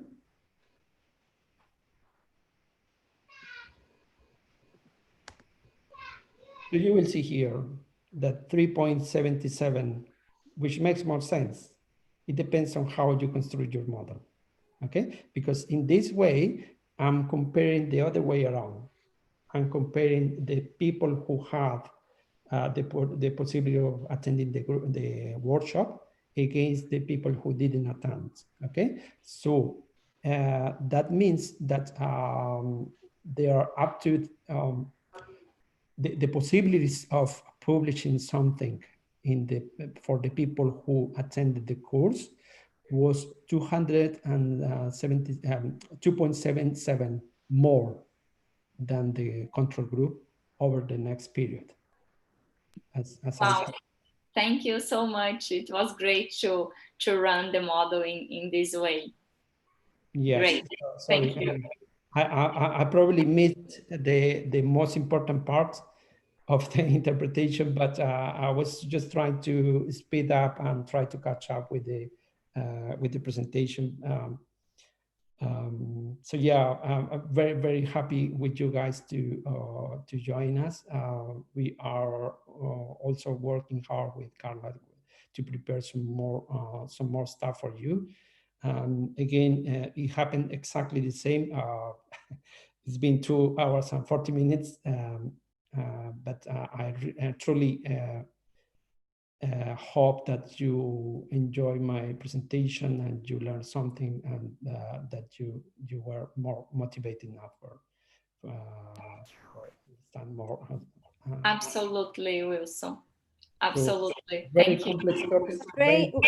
Wilson and Karla, we want to say thanks to you. The lecture was wonderful. You covered a lot, actually, Wilson, and I believe that all the primary concepts that you tried to cover in the first part are also really important for them to understand. How do you have to calculate the survival rates and how to manage it? And then in Stata, how to begin and use the data set is also really crucial. So we have no words to thank you both. You've been wonderful. And Professor Freyne is sending you that message too. And so we hope that you all learn, and thank you guys for attending today and for your time, because we know that you took most of the time, more than 2 hours, which is amazing. Your dedication and encourage that you're doing to the students is really amazing for us. So thank you, Wilson and Karla. Thank you, everyone. Thank you so much for joining us. And we'll see you soon with some more fun. Thank you. Thank you. Thank you, everyone. Bye. Thank you. Bye-bye. Bye-bye. Have a great Sunday. Bye-bye. Thank you.